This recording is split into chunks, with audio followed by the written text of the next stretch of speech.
Hey everyone, tonight we're wading into the rivers and ponds of Japan, where the water runs deep and something small is waiting just beneath the surface. We're talking about the Kappa.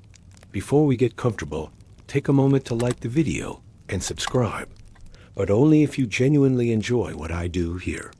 And let me know in the comments, where are you watching from, and what time is it where you are? And if you're from Japan, have you heard of the Kappa?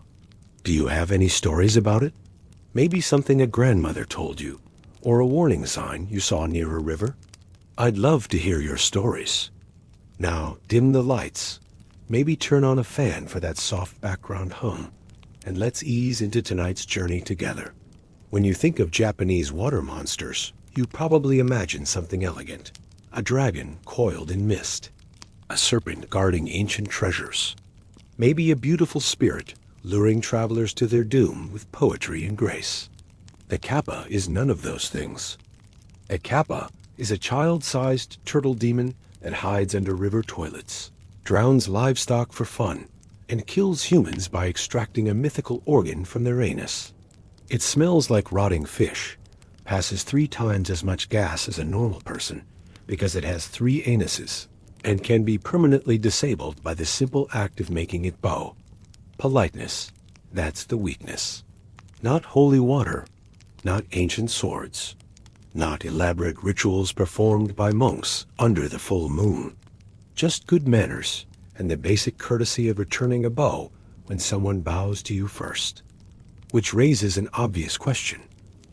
How does a creature this gross, this violent, this genuinely horrifying, get defeated by something your grandmother teaches you before kindergarten? The answer reveals something fascinating about Japanese folklore, about how societies create monsters that reflect their deepest fears, while simultaneously embedding the solutions to those fears in their most basic cultural values. The Kappa isn't just a cautionary tale about staying away from water. It's a lesson about how civilization itself, politeness and social obligation, can be weaponized against forces that exist outside civilized behavior. But we're getting ahead of ourselves. Let's start with what a Kappa actually is. The Kappa, written in Japanese characters, translates literally to river child. The name comes from kawa, meaning river, and wappa or warawa, meaning child or boy. In different regions of Japan, the creature has over 80 distinct names. Kawataro in western Japan, Kawako in some areas, Kawappa, Kawaso, Mizushi, Enko. The variety of names suggests this isn't a single monster from a single story. It's a widespread phenomenon, a recurring nightmare that showed up independently across Japan's rivers and ponds for centuries. Physically, Kappa are described as being about the size of a human child, roughly 3 to 4 feet tall. Their bodies are humanoid, but wrong.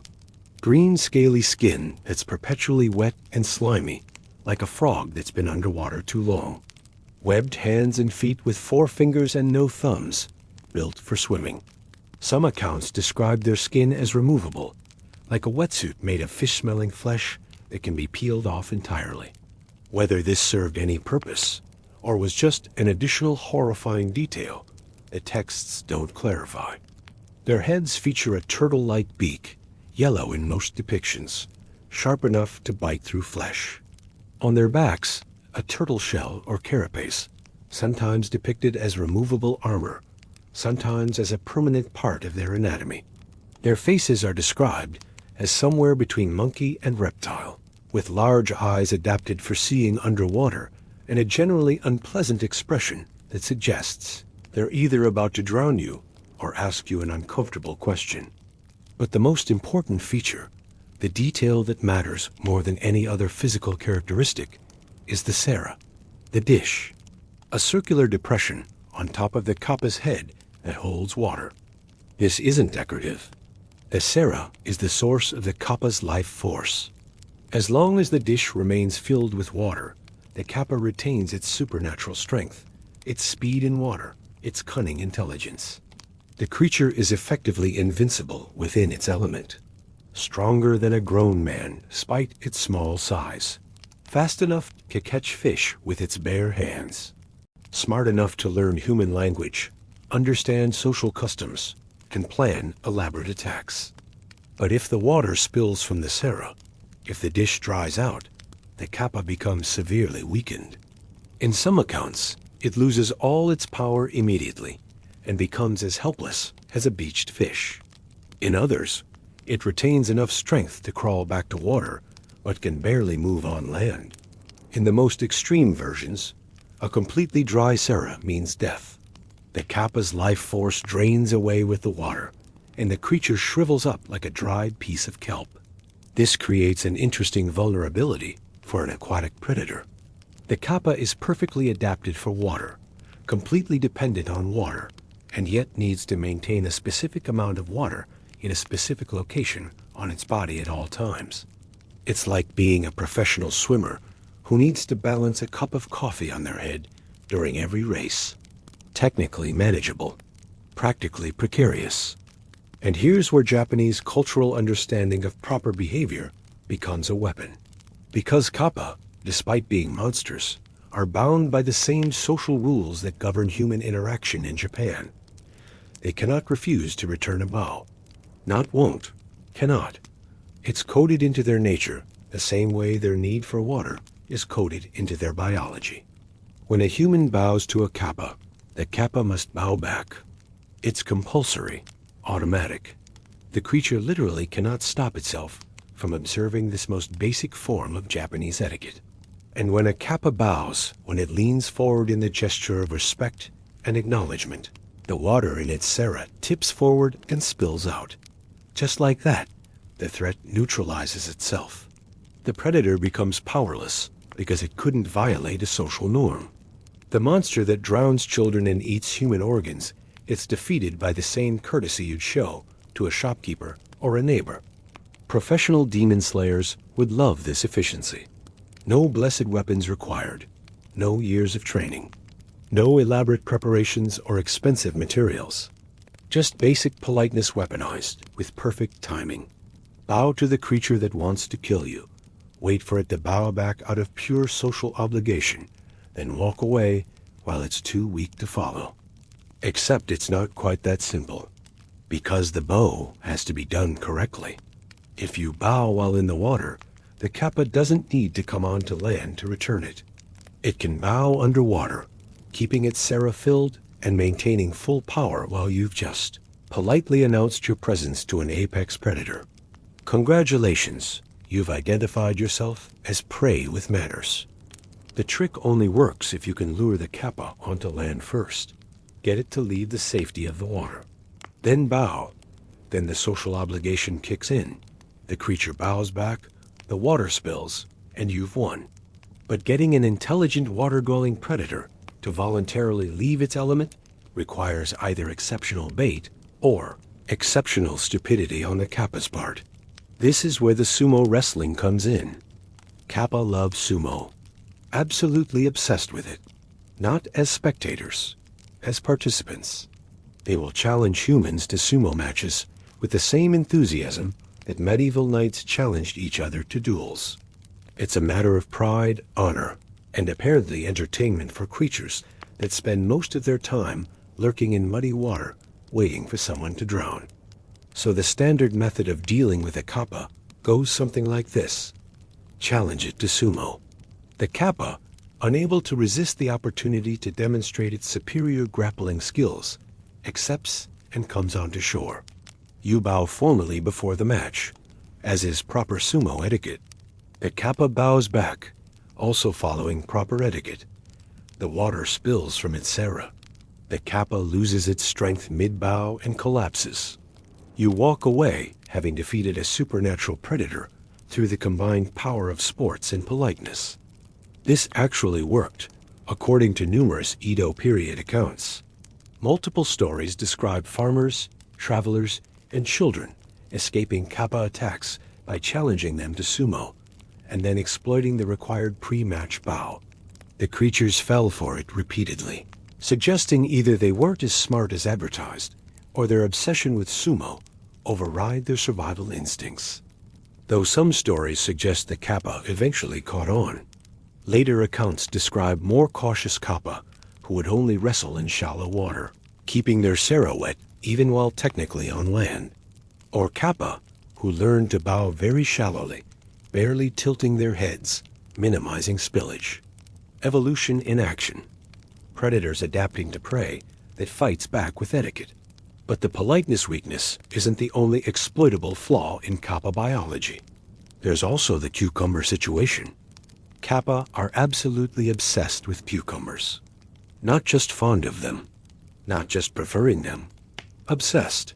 They will abandon attacks, ignore easier prey, and compromise their strategic positions for a chance to eat cucumbers.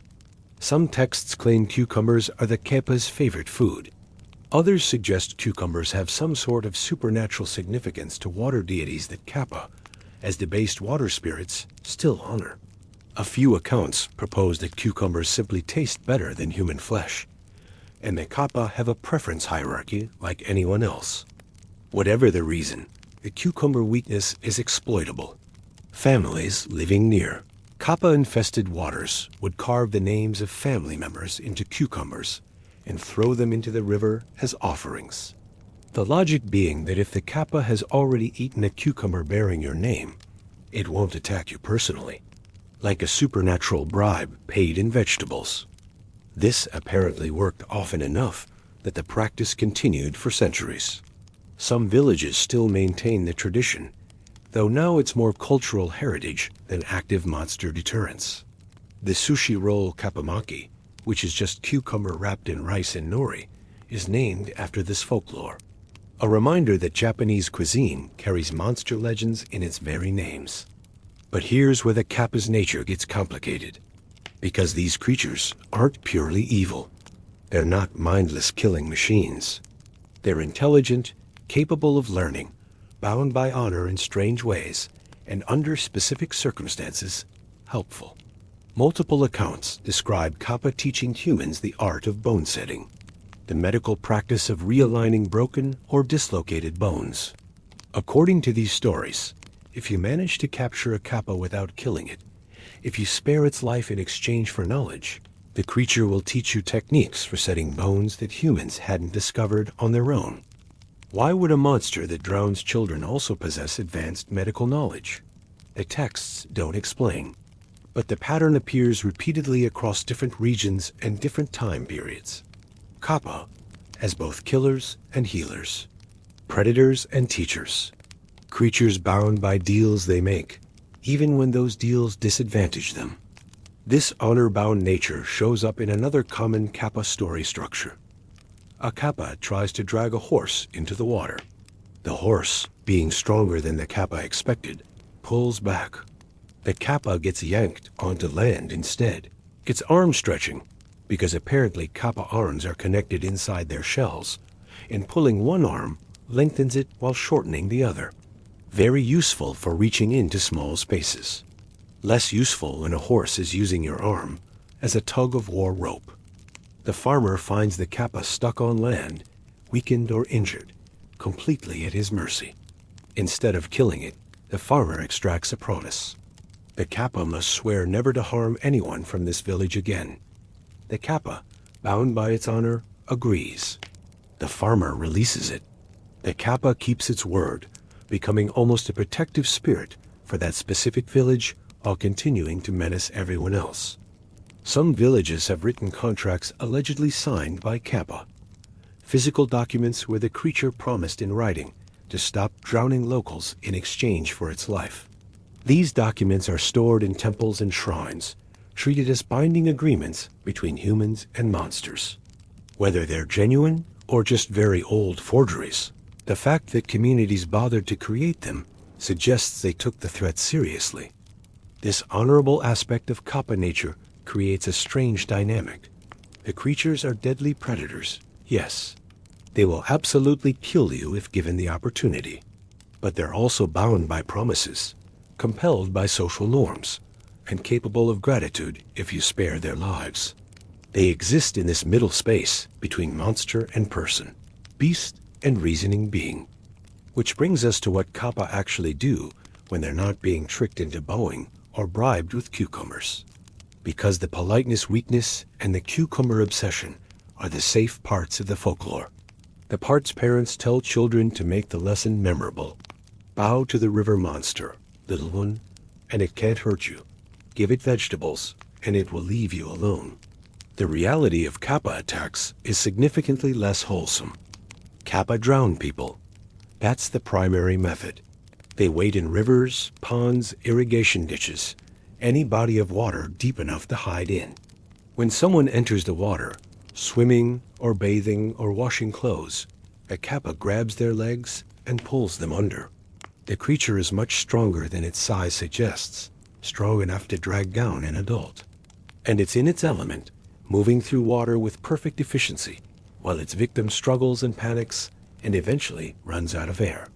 But drowning is just the beginning, because Kappa don't kill for sport or territory, or even hunger in the normal sense. They kill for a very specific reason. They want the shirikodama. The shirikodama, written in Japanese, translates literally to small anus ball. It's a mythical organ that Japanese folklore claims exists inside the human body, located in or near the anus. Some texts place it just inside the anal sphincter. Others describe it deeper in the intestines, near the stomach. A few suggest it's attached to the base of the spine. This organ, this ball, supposedly contains a person's soul or life force. Lose your shirikodama, lose your life. The two are considered inseparable, which creates an obvious problem when you realize that Kappa are obsessed with extracting them. The extraction method varies by account. Some stories describe Kappa reaching up from underwater, extending their long arms, and pulling the shirikodama out through the victim's anus while they're still alive. Others claim the Kappa use their beaks to create an opening and then suck the organ out. A few particularly graphic texts mention the Kappa tearing at the victim's lower body to access the shirikodama more directly. Whatever the method, the result is death.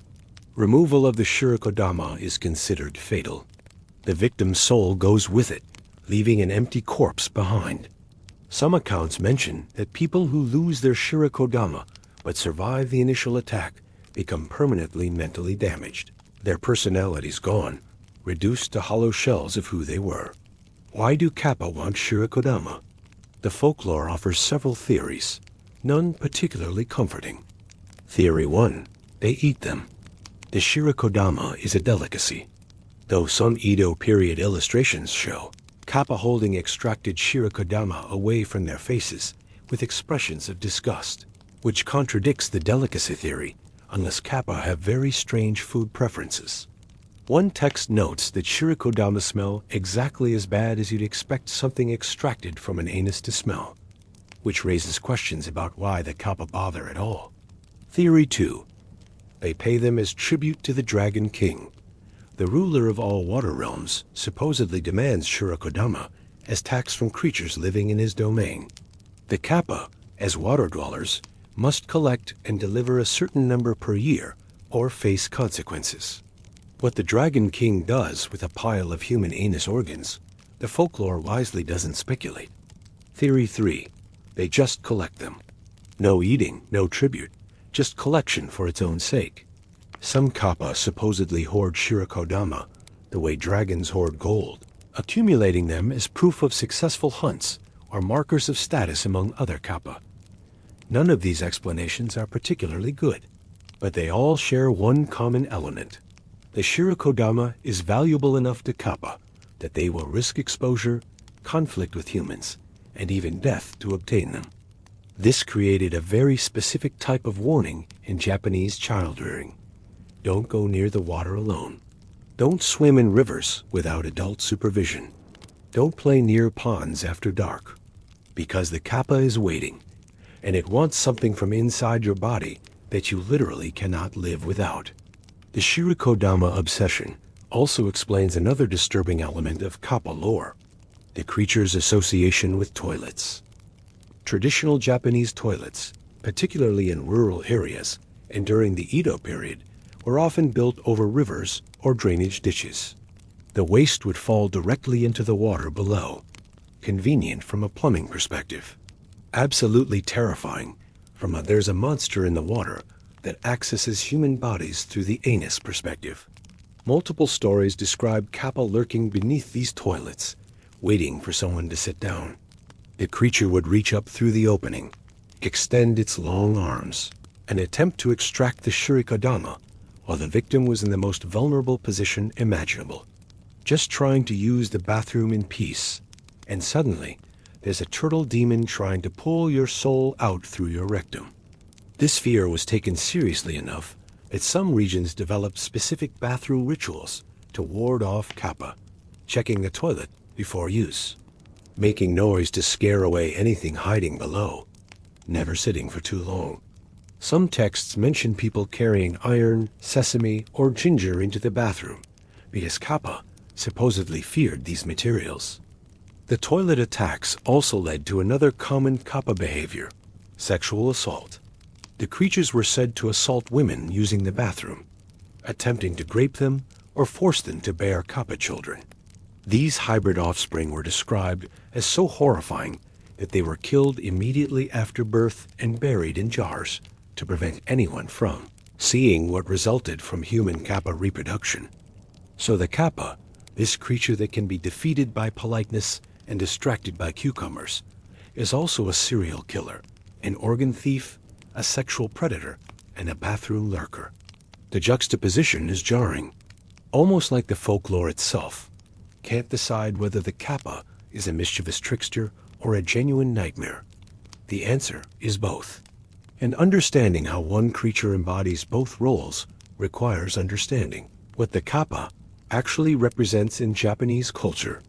The Kappa isn't just a monster. It's a personification of water's dual nature. Water gives life, provides food through fishing, powers mills, irrigates crops, sustains communities. But water also takes life. Drownings were common in rural Japan, particularly among children. Rivers flood. Currents are stronger than they look. Ice breaks. People die. The Kappa embodies that danger. It's the reason parents give children for why they shouldn't go near water alone. Not the current is strong, not the water is deep, but there's a creature in there that will drag you down and eat your organs. Fear of abstract danger doesn't stick in a child's mind. Fear of a specific monster with a turtle shell and a beak does. But the Kappa also embodies the possibility of coexistence with that danger, because people need water. They can't just avoid it entirely. So the folklore provides solutions. Respect the water by showing respect to its inhabitants. Bow to the Kappa, acknowledging its power and the danger it represents. Offer it cucumbers, giving it an alternative to human prey. Honor the social contract, even with monsters, and you might survive. The politeness weakness isn't arbitrary. It's teaching children that civilization, specifically Japanese cultural values, provides protection against natural dangers. The monster that lives outside social norms is still bound by those norms. If you maintain proper behavior, if you follow the rules, you have a weapon that costs nothing but works against even supernatural threats. This is why Kappa can teach bone setting, why they honor promises, why they can be negotiated with, because they're not purely other. They exist in a liminal space between nature and culture, beast and person. They're dangerous, yes. Deadly, absolutely. But also rational, capable of being reasoned with, bound by the same codes that bind humans. The Kappa represents a very specific worldview. Nature is dangerous, but not evil. It operates by its own rules, and those rules can be learned and exploited. You don't conquer nature. You don't eliminate it. You learn to coexist with it through knowledge, caution, and respect for the systems that govern behavior. Now, having established what a Kappa is, and why it's simultaneously terrifying and vulnerable to good manners, we need to understand how this actually works in practice. Because knowing the Kappa has a weakness is one thing. Successfully exploiting that weakness while it's trying to drown you and extract your shirikodama is entirely different. The mechanics of fighting a Kappa using only politeness require perfect timing, nerves of steel, and a very specific understanding of Japanese social obligation. The creature isn't going to politely announce its presence and give you time to prepare. It attacks from ambush, from below, when you're already in its element and at maximum disadvantage. So defeating it with etiquette isn't about being nice. It's about understanding behavior patterns deeply enough to turn social programming into a weapon. It's psychological warfare disguised as courtesy. And the fact that it works, that it actually neutralizes the threat, says something profound about how deeply cultural norms can override even the survival instincts of creatures that exist partially outside human culture. Understanding how to actually implement this defense, how regular people historically used politeness as a genuine counter to supernatural predation, reveals the practical wisdom embedded in folklore. The Kappa isn't just a story to scare children. It's a teaching tool for surviving encounters with danger using the social technology of civilization itself. Let's get specific about documented encounters. Because the Kappa wasn't abstract folklore, people claimed to see these creatures, interact with them, capture them. Some towns kept physical evidence allegedly proving Kappa existence, and the patterns in these accounts reveal exactly how the politeness defense functioned in practice. The most common scenario goes like this. A farmer is leading a horse to drink at a river. The Kappa, seeing an opportunity, grabs the horse's leg and tries to drag it into the water. But horses are large, strong animals. The Kappa miscalculated. Instead of pulling the horse in, the horse pulls back, and the Kappa gets yanked onto shore with its arms stretched out, still gripping the horse's leg. Now the Kappa is on land, away from water, its sera likely spilled from the sudden movement. It's weakened, vulnerable. The farmer has complete advantage. He could kill it. Many would. But according to numerous versions of this story, the farmer does something different. He offers a deal. The Kappa's life in exchange for a promise. Never harm anyone from this village again. Never attack livestock. Stay away from the rice paddies. The specific terms vary by region, but the structure is consistent. Mercy in exchange for a binding agreement. The Kappa, being honor-bound, accepts. Some versions include the Kappa providing a written contract, signed in its own blood, or some other verifiable substance. The farmer releases it. The creature returns to the water. And from that point forward, according to these accounts, attacks stopped in that specific village while continuing everywhere else. Several Japanese villages claim to possess these contracts. Physical documents allegedly signed by Kappa, stored in local shrines or temples, treated as sacred proof of the agreement between humans and water spirits.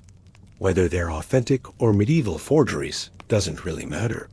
What matters is that communities took the threat seriously enough to want formal written proof of protection.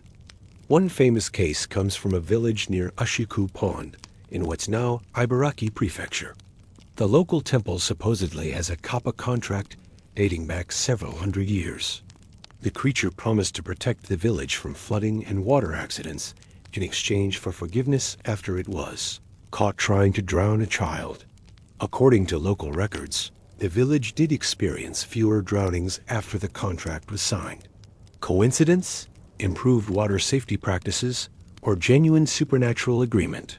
The village maintains it's the latter. These mercy for promise stories reveal something important about how the politeness weapon actually functions. It's not just about making the Kappa bow to spill its water. It's about recognizing that the creature operates within a framework of honor and social obligation, even when it exists outside human society. The politeness creates an opening. The social contract makes that opening exploitable. You can't shame a Kappa into not killing you. Monsters don't care about judgment. But you can trap it in its own behavioral programming. The creature literally cannot refuse to bow when bowed to. It cannot break a promise once given. These aren't choices. They're hardwired behaviors as fundamental to its nature as its need for water in the Sera. This creates an interesting dynamic where the most dangerous aspects of the Kappa and the most exploitable aspects stem from the same source. The creature's intelligence, its ability to understand language and social customs, makes it a more effective predator. But that same intelligence makes it vulnerable to social manipulation. A mindless beast can't be tricked into bowing. An intelligent creature, bound by cultural rules, can be. Historical accounts also reveal regional variations in Kappa behavior that affected how the politeness defense worked in practice. In some areas, Kappa were said to be more aggressive, attacking without provocation. In others, they only attacked people who violated specific taboos, like swimming during certain times of day or disturbing particular sections of river. Western Japan Kappa, often called Kawataro in those regions, were described as somewhat less malicious than their eastern counterparts. Still dangerous, still interested in shirikodama, but more likely to accept offerings and keep agreements. Some villages in Kyushu held annual festivals where cucumbers were thrown into rivers as tribute, and in return, the local Kawataro supposedly provided protection from floods and good fishing conditions.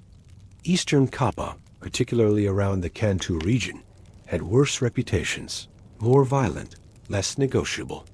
These were the ones most associated with child drownings and toilet attacks. The politeness defense still worked, but you had fewer chances to implement it because these Kappa were less likely to give you time to bow before dragging you underwater. The variation suggests that Kappa lore adapted to local conditions. Areas with dangerous rivers that claimed many lives developed more aggressive Kappa mythology. Regions with calmer waters had trickster Kappa who could be outwitted or bargained with. The folklore evolved to match the actual threat level of the water itself. This adaptive quality appears in another aspect of Kappa lore, their connection to medicine. Multiple accounts across different time periods describe Kappa teaching humans how to set broken bones, not out of kindness, as payment. Part of the bargain when a human spares a captured Kappa's life. The bone-setting knowledge allegedly provided by Kappa was quite advanced for the time period.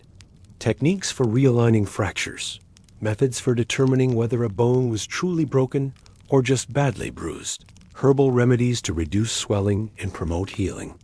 Some historians suggest this might be evidence that actual medical practitioners used Kappa stories to explain where their knowledge came from, lending supernatural authority to treatments that worked, but couldn't be explained scientifically yet. Whether the Kappa actually taught bone setting or doctors found it useful to claim they did, the pattern reveals something about the creature's role in society. The Kappa wasn't just feared, it was respected, acknowledged as possessing knowledge humans lacked, treated as a source of wisdom, not just danger. This respect appears in Shinto practice. Some shrines throughout Japan enshrined Kappa as minor water deities, not monsters to be destroyed, but spirits to be appeased. These shrines accept cucumber offerings, receive prayers for safe water passage, and maintain the fiction that Kappa are protectors rather than predators. The logic makes sense from a practical standpoint. You can't eliminate water. You need it to survive.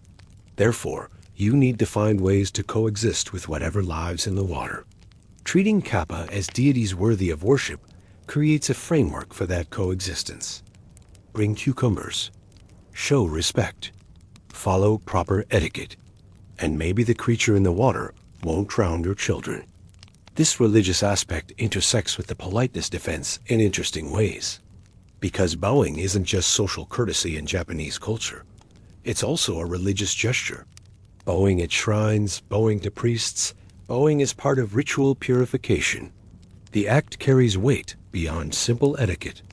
So when you bow to a Kappa, you're not just being polite. You're engaging in a quasi-religious act that the creature, as a type of water deity however degraded, must acknowledge and reciprocate. The social obligation has spiritual backing. The Kappa isn't just following manners. It's following divine law that governs interactions between humans and supernatural beings. This explains why the politeness weakness is so absolute. You're not exploiting a quirk of Kappa psychology. You're activating a fundamental rule of how the spiritual and physical worlds interact. The bow creates a binding moment of reciprocity that the Kappa cannot escape from. Its nature as a spiritual being, even a debased one, compels the response. Understanding this context makes the cucumber offerings make more sense too. Cucumbers aren't random. They're associated with water deities in Shinto practice. The first harvest of cucumbers was traditionally offered to water spirits before humans could eat them. This custom predates Kappa folklore, or rather, Kappa folklore probably grew from this custom. If water deities receive cucumber offerings, and Kappa are debased water deities, then Kappa would naturally maintain an attraction to cucumbers even after degrading from respected spirits to monsters. They're operating on ancient programming, following patterns established millennia ago when they were worshipped rather than feared. This makes the cucumber distraction more reliable than it might seem. You're not just offering a favorite food. You're presenting a religiously significant offering that the creature's nature compels it to acknowledge and accept. The Kappa seeing a cucumber isn't like a human seeing cake. It's like a priest seeing communion wafers. There's obligation attached. All of these elements, the bowing, the cucumbers, the contracts, the bone setting, the shrine worship, create a comprehensive system for managing Kappa threats. It's not about killing the monsters. It's about establishing rules of engagement that both sides can follow. Humans, stay out of the water during certain times. Don't disturb certain sections of river. Bring offerings. Show respect. Follow the protocols. Kappa, honor agreements. Accept offerings as substitutes for human prey. Teach knowledge when captured and spared. Maintain the balance. The system worked, more or less, for centuries. Drownings happened, but within acceptable limits. Kappa attacks occurred, but not at rates that made rivers unusable. Communities and creatures coexisted in mutual acknowledgement of each other's power and limitations. But this equilibrium depended on everyone following the rules. And the rules required that Kappa maintain their supernatural nature, their connection to the spiritual realm, their binding to honor and obligation. Which brings us to what happened when Kappa started changing. When modernization came to Japan, when rivers were dammed and diverted, when old shrines fell into disrepair and cucumber offerings stopped, when the creatures began losing their connection to the divine and becoming purely physical predators, unbound by ancient obligations. Because the politeness defense works perfectly as long as the Kappa is bound by supernatural rules. But if the creature is just an animal, just a predator with no spiritual component, then bowing to it is like bowing to a crocodile. The crocodile doesn't care about your manners. It just sees an easy meal presenting itself at a convenient angle. The question of whether Kappa ever existed, physically or only as folklore, becomes relevant here. Because if they were real creatures, supernatural beings with actual physical presence, then the transformation of Japan's waterways over the past 150 years would have fundamentally changed their nature, destroyed their habitat, removed their food sources, severed their connection to the spiritual framework that governed their behavior. Modern Kappa, if any survived, would be very different from Edo period Kappa, desperate rather than confident, disconnected from the supernatural framework that made them negotiable, operating purely on survival instinct with none of the honor or obligation that made the traditional defenses work. This is why Kappa folklore shifted in the modern era. The creatures went from genuine threats to cute mascots, from monsters that required elaborate defenses to cartoon characters selling regional products. The transformation reflects either the creature's actual extinction or humanity's decreasing fear of water now that we can control it. But the wisdom embedded in the original folklore remains relevant. The idea that even dangerous forces can be negotiated with if you understand what binds them. That social technology, properly applied, can neutralize physical threats. That showing respect to things that could kill you might be the smartest survival strategy when fighting isn't an option. The Kappa teaches that civilization itself is a weapon, not civilization as physical infrastructure, though that helps. Civilization as a set of agreed-upon behaviors that create predictable interactions. When even monsters follow those behaviors, when creatures that exist outside human society still honor human social norms, then those norms become more powerful than any sword. Politeness as a defense mechanism. Etiquette as survival strategy. Good manners as monster repellent. It sounds absurd. It shouldn't work. But according to Japanese folklore, it does. Will continue to, as long as both humans and Kappa maintain their parts of the ancient bargain. The real question isn't whether you could defeat a Kappa by bowing to it. The question is whether you could remain calm enough to remember to bow when something with a turtle shell and a beak is grabbing your legs underwater and pulling you down toward the river bottom where it plans to extract your soul through your rectum. Because knowing the weakness is easy. Implementing the defense while actively being attacked requires the kind of presence of mind that most people don't maintain during attempted murder. You have to recognize what's attacking you, remember the specific defense, execute perfect timing, and do all of this while drowning. The folklore makes it sound simple. Bow to the Kappa. It bows back. Problem solved. But the reality of implementation, the actual mechanics of using politeness as a weapon when your adrenaline is spiking and you're in genuine mortal danger, requires training that most people never receive. Which is probably why so many Kappa stories involve children who escape. Children are taught to bow reflexively.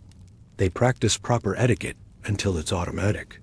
So when grabbed by a monster, their training kicks in. They bow without thinking. The Kappa, also acting on training, bows back. The automatic response on both sides creates the opportunity for escape. Adults, who have to consciously remember etiquette because it's no longer automatic, don't have that advantage. They panic, they fight, they try to swim away. All perfectly reasonable responses to being attacked by a turtle demon. None of them particularly effective. The Kappa knows this. Targets adults when possible because adults are predictable. They fight back in ways that don't work. Children are wild cards. Might bow, might offer cucumbers, might have learned the specific weakness. Riskier prey. This predator-prey dynamic reveals something important about how supernatural threats work in folklore. The creatures aren't invincible. They have clear, exploitable weaknesses. But those weaknesses require you to act against every survival instinct your body has. Remaining polite while being murdered is not the natural response, which is precisely why it works. The Kappa expects fighting, expects screaming and thrashing, and attempts to escape through physical means. The bow surprises it, triggers the hardwired response before it can adapt. And by the time the creature realizes it's been tricked, its power is already spilling onto the ground, and the opportunity for attack has passed. Now, having established what the Kappa is, what it wants, and how the politeness defense theoretically works, we need to understand what actually happens when you encounter one. Not in folklore, not in children's stories, but in the actual documented accounts where people claim to have implemented these defenses against real creatures. Because the gap between knowing a monster's weakness and successfully exploiting that weakness while the monster is actively trying to kill you reveals a lot about how folklore functions, about what these stories were actually teaching, and about whether the lessons worked in practice or just sounded good in theory. The documented cases of successful Kappa encounters reveal something important. Knowing the weakness and surviving long enough to exploit it are entirely different skill sets. Most people don't get the luxury of preparation. They get grabbed underwater while washing clothes, or yanked off a dock while fishing, or attacked in a bathroom stall. By the time they realize what's happening, they're already at maximum disadvantage. The accounts that survive tend to share common elements: quick thinking under pressure, familiarity with the folklore, and in several notable cases, complete accident where someone did the right thing without knowing why it worked. Take the story from Shimane Prefecture, documented in temple records from the late 1700s. A woman washing clothes at a river felt something grab her ankle. She instinctively kicked, which did nothing because Kappa grip strength exceeds human muscle capacity by a significant margin. The creature pulled. She went under. Here's where the accident happens. The woman, before going fully underwater, reflexively bowed her head forward, trying to take a final breath. Just the natural motion of someone about to drown. The Kappa, seeing the bow, interpreted it as the formal gesture and responded automatically. Bowed back. Spilled its sera. Lost its grip. The woman surfaced, gasping, with no idea why the attack stopped.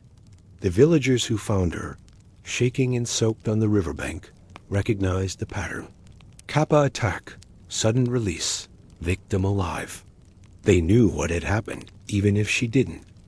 Pure survival instinct had mimicked the exact defensive gesture that folklore prescribed. She got lucky. The bow wasn't intentional. But the Kappa's programming didn't care about intent. It saw the gesture and executed the hardwired response. This suggests the defense works even when accidental, which is reassuring. It also suggests the Kappa's weakness is so deeply embedded that conscious thought isn't involved in the response, which is terrifying in its own way.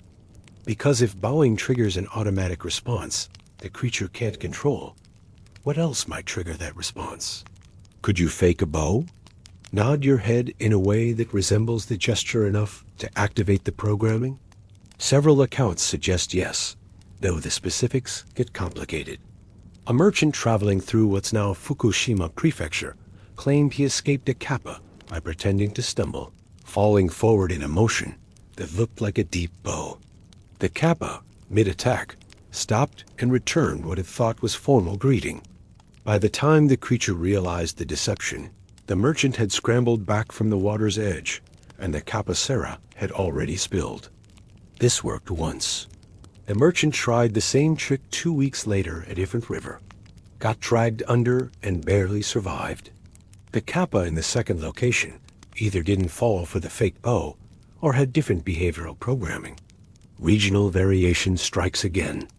What works on Eastern Kappa doesn't necessarily work on Western Kawataro.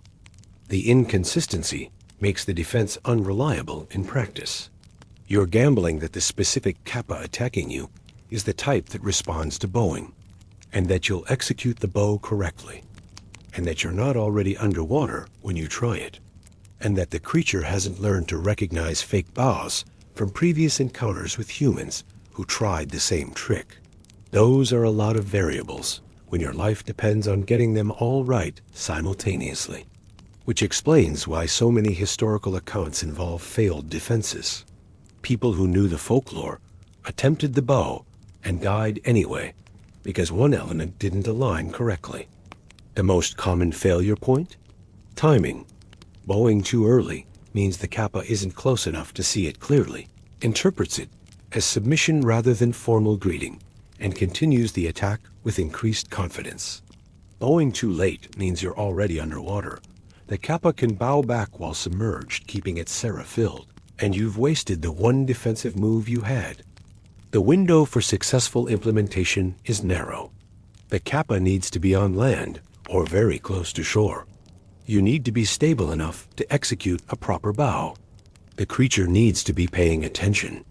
And you need to commit fully to the gesture, because a half-hearted nod won't trigger the automatic response. Getting all of these elements aligned while being attacked by a turtle demon requires either extensive training or supernatural composure. Most people had neither, which is why children who practiced bowing until it became automatic muscle memory had better survival rates than adults who had to consciously remember the proper form. The sumo wrestling variation provided more control over timing, but introduced different problems. Challenging a Kappa to sumo meant you needed to be confident enough in your ability to lure it onto land without getting grabbed first. The creature is suspicious. It knows humans sometimes try tricks, so the challenge has to be genuine sounding. According to accounts from Ibaraki Prefecture, the successful approach involved bringing a crowd, not to fight the Kappa, but to witness the match. The creature's pride couldn't resist a public challenge. It would emerge from the water, accept the terms, and prepare for the match. The formal bow before combat was mandatory in sumo tradition. The Kappa would bow, spill its sera, and the match would end before it started with the creature too weak to continue. But this required coordination. Multiple people willing to gather at a river and loudly challenge an invisible monster to wrestling. If nobody showed up, you looked insane. If the Kappa didn't respond, same result. And if the crowd panicked when the creature actually emerged, the whole plan collapsed. One account describes a match where everything went wrong. The Kappa emerged. The crowd screamed and scattered. The challenger, now alone, tried to bow anyway. But the Kappa, no longer concerned with sumo protocol, since the formal match had dissolved into chaos, simply grabbed the person and dragged them into the water. The protective witnesses became the reason the defense failed. So even the more controlled version of the politeness defense had failure points. The creature's honor-bound nature provided opportunity, but not guarantee. If social circumstances changed mid-encounter, if the formal context broke down, the Kappa's obligation to reciprocate proper behavior went with it. This highlights something important about how the weakness actually functions. The Kappa isn't defeated by politeness in general. It's defeated by specific, formalized gestures within specific contexts. Casual friendliness doesn't work. Saying please and thank you doesn't work. You need the precise cultural performance of respect that activates the programmed response. Think of it like a computer password. Politeness is too vague. You need the exact sequence. Bow at this angle, for this duration, in this context. Get one element wrong, and the system doesn't recognize the input. The Kappa doesn't bow back. Your defense fails. And unlike computer passwords, you can't just try again if you get it wrong. You get one attempt during an attack. Miss your window, and the creature isn't going to give you another chance to execute proper etiquette. It's going to finish drowning you and get to work on shirikodama extraction. The cucumber distraction had similar precision requirements. You couldn't just throw any vegetable and expect the Kappa to abandon its attack. It had to be cucumber specifically. Fresh, not pickled, whole or properly cut, and offered with the correct gesture of presentation. Several accounts describe people throwing cucumbers at attacking Kappa and getting dragged under anyway because they threw them wrong. Tossed them like you'd throw a ball, rather than presenting them like an offering. The gesture matters as much as the item. Without proper form, you're just littering the river with vegetables, while a demon eats your organs. When done correctly, the cucumber offering created a genuine pause in combat. The Kappa would stop, examine the offering, and make a decision. Take the cucumber and leave, or reject it and continue the attack. Most accounts claim the creature took the cucumber, suggesting the offering was valuable enough to override immediate predatory impulses. But most isn't all. Some Kappa, apparently, decided that human shirikodama was worth more than any number of cucumbers. These tended to be the more aggressive regional variants, or Kappa that had already eaten recently and weren't particularly hungry. The offering worked best when the creature was hunting for food rather than hunting for sport or shirikodama collection. This created an uncomfortable calculation for potential victims. Is this Kappa motivated by hunger or by something else? If hunger, offer cucumber and survive. If anything else, the cucumber is worthless, and you've wasted time you could have used running. No way to know which, until you try the offering and see whether the creature accepts or ignores it. The written contracts, the formal agreements where captured Kappa promised to leave specific villages alone, had the most reliable success rate, but required the hardest conditions to achieve. You had to catch the Kappa first. then negotiate while it was weakened, then get it to agree to terms that were specific enough to be enforceable, but not so specific that the creature could find loopholes. The contract from Ishiku Pond, stored in the local temple, allegedly includes 17 separate clauses specifying exactly what the Kappa could and couldn't do. No drowning villagers, no attacking livestock, no stealing crops from riverside fields, no lurking under the communal toilet. Each prohibition had to be explicitly stated because the Kappa would honor the letter of the agreement, while finding creative ways around the spirit of it. One clause specifically forbids the Kappa from causing villagers to drown through indirect means. This was added after the creature started creating strong currents near swimmers, technically not attacking them directly, but engineering situations where they drown anyway. Largely thinking from a river monster, respecting the contract while undermining its purpose. The fact that contracts needed constant revision suggests the Kappa's honor-bound nature had limits. The creature wouldn't break explicit promises, but it would absolutely find every loophole, technicality, and creative interpretation that let it continue predatory behavior while technically honoring the agreement. This made the contracts almost adversarial. Humans trying to close loopholes, Kappa trying to find new ones. Both sides bound by the written terms, but constantly testing the boundaries of what those terms actually permitted. Like treaty negotiations between hostile nations, except one nation is a village and the other is a single turtle demon. The bone-setting knowledge that Kappa allegedly taught humans also came with conditions. The creature would teach the skill, but wouldn't explain why the techniques worked. You learned the practical application without understanding the underlying theory. This meant the knowledge was useful, but not reproducible through experimentation or innovation. Several historical medical practitioners claimed their bone-setting techniques came from Kappa teaching. Whether this was true or just a way to add mystical authority to empirical knowledge they developed independently, the pattern remained consistent. Kappa teaches technique, not theory, provides method, not understanding. This limited knowledge transfer probably protected the Kappa's value as a resource. If they taught complete medical theory, humans wouldn't need to keep capturing them for additional information. By providing just enough to be useful, but not enough to make them obsolete, the creatures maintained their bargaining position for future encounters. Clever, frustrating, and entirely consistent with creatures that understand negotiation well enough to write binding contracts with loophole-laden clauses. The politeness defense, the cucumber offerings, the formal contracts, all these methods shared a common element. They required understanding Kappa behavior well enough to exploit it, which meant communities needed to maintain detailed knowledge of local Kappa habits, preferences, and individual quirks. Because not all Kappa are identical. The creature near your village might be the type that honors cucumber offerings. The one in the next town over might ignore them completely. The one 3 villages away might be unusually aggressive or unusually negotiable. Each required different approach strategies.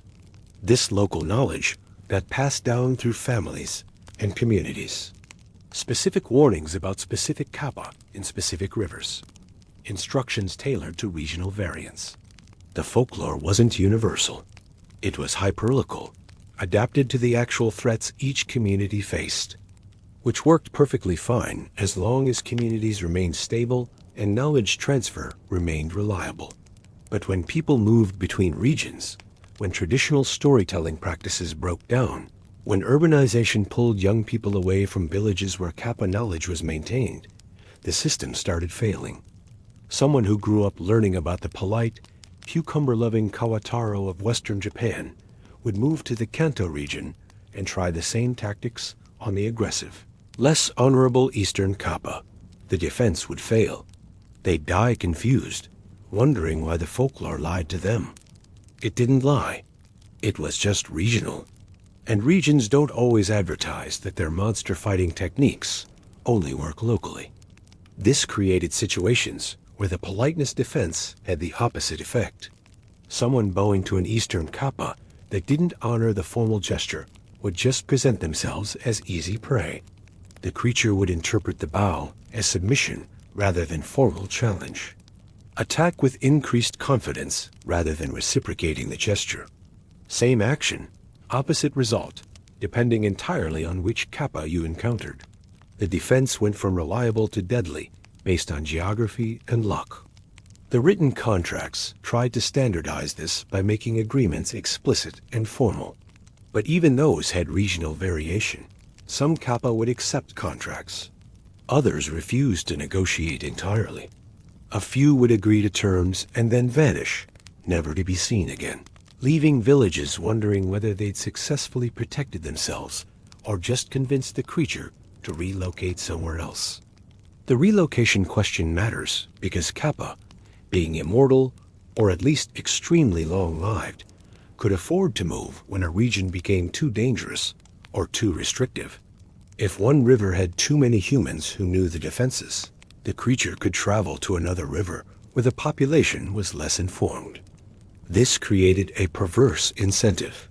Villages that successfully defended themselves didn't eliminate the Kappa threat. They just exported it to neighbors who were less prepared. The creature would leave the protected area and attack somewhere else, spreading the danger rather than reducing it. A few accounts describe communities trying to actually kill captured Kappa rather than negotiate with them. The results were mixed. Some succeeded. Others found that killing a Kappa was significantly harder than capturing one. The creature's shell protected vital organs. Its bones were denser than human bones.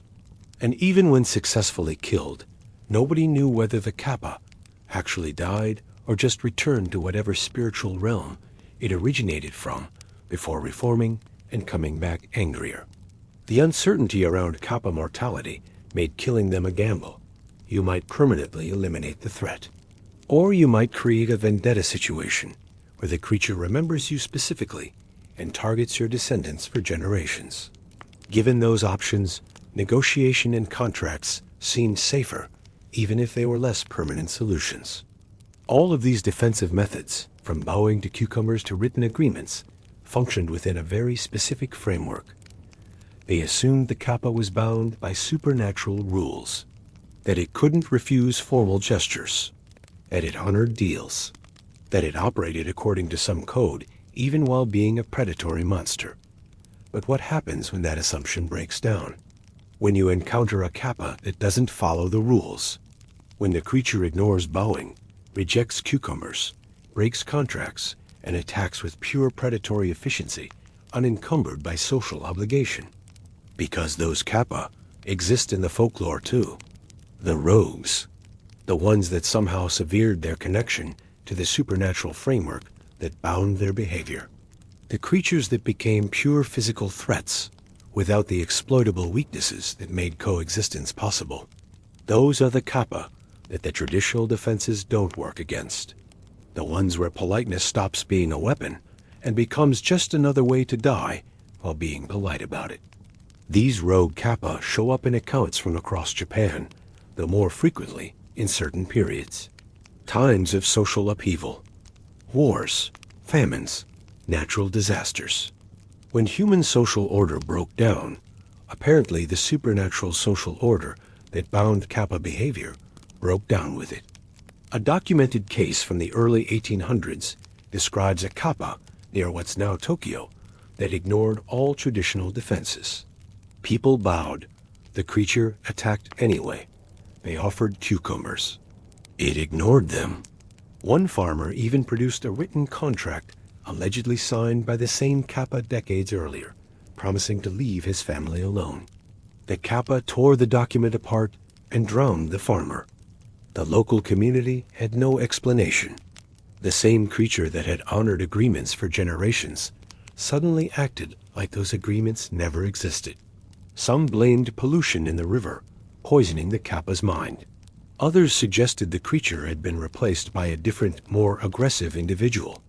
A few claimed the original Kappa had died, and what remained was just a mindless predator wearing its shell. Whatever the cause, the traditional defenses stopped working. the community had to adapt. They posted guards at the river, built barriers to prevent access during certain hours, eventually rerouted water supplies to avoid the affected area entirely. The politeness-based coexistence model failed, and they reverted to simple avoidance. This wasn't isolated. Multiple regions report periods where Kappa behavior changed dramatically, becoming more aggressive and less bound by traditional rules. The changes sometimes lasted years before reverting. Sometimes they were permanent, forcing communities to abandon their relationship with that particular creature. The unpredictability matters because it undermines the entire defensive framework. If you can't trust that bowing will work, if cucumbers might be ignored, if written contracts are worthless paper, then what's left? You're back to dealing with an intelligent aquatic predator without reliable countermeasures. Some communities tried escalation. If politeness doesn't work, maybe violence does. They attempted organized Kappa hunts. Groups of armed men surrounding rivers, trying to force the creatures into situations where they could be killed. The results were generally poor. Kappa in their element are extremely difficult to fight. They're faster in water than humans, stronger despite their size, and intelligent enough to use terrain advantage. Most hunts ended with injured humans and escaped Kappa. A few ended with dead humans and satisfied Kappa who had just received free meals. The successful hunts, rare as they were, typically involved luring the Kappa onto land using false challenges or bait, then overwhelming it with numbers before it could retreat. Even then, killing a weakened Kappa on land proved harder than expected. The shell protected vital organs. The creature could survive significant injury, and its last-ditch thrashing could seriously wound multiple attackers before it finally stopped moving. One account describes a Kappa hunt in what's now Aomori Prefecture, where 7 men managed to kill a creature that had been terrorizing a fishing village. They lost 3 men in the process, 2 to drowning, and 1 to injuries sustained when the dying Kappa bit through his leg. The remaining 4 men burned the corpse, scattered the ashes in the ocean rather than the river, and swore never to hunt Kappa again. The cost-benefit analysis didn't favor violence. Even successful kills were Pyrrhic victories, where the community lost more than they gained. The politeness defense, when it worked, had 0 casualties. Combat had guaranteed casualties even in victory. Which brings us back to why the politeness approach dominated Kappa defense strategy for so long. It wasn't just that Japanese culture valued proper etiquette, though that certainly helped. It was that the alternatives were worse. Fighting meant casualties. Avoidance meant losing access to water resources communities needed. Trying to permanently eliminate Kappa through organized campaigns required sustained effort that most villages couldn't maintain. The politeness defense, despite its limitations and occasional failures, remained the most efficient method of managing the threat. But efficiency assumed that Kappa maintained their connection to the social framework that made politeness binding. And that connection, as we've established, wasn't guaranteed, which created a secondary problem. How do you tell whether a specific Kappa is the type that will honor formal gestures or the type that will kill you regardless? There's no visual difference. A rule-following Kappa and a rogue Kappa look identical until you attempt the defense and see whether they respond appropriately. Testing the difference means putting yourself in danger without knowing whether your primary defense will work. Like jumping off a cliff while assuming a safety net exists, but having no way to verify until you're already falling.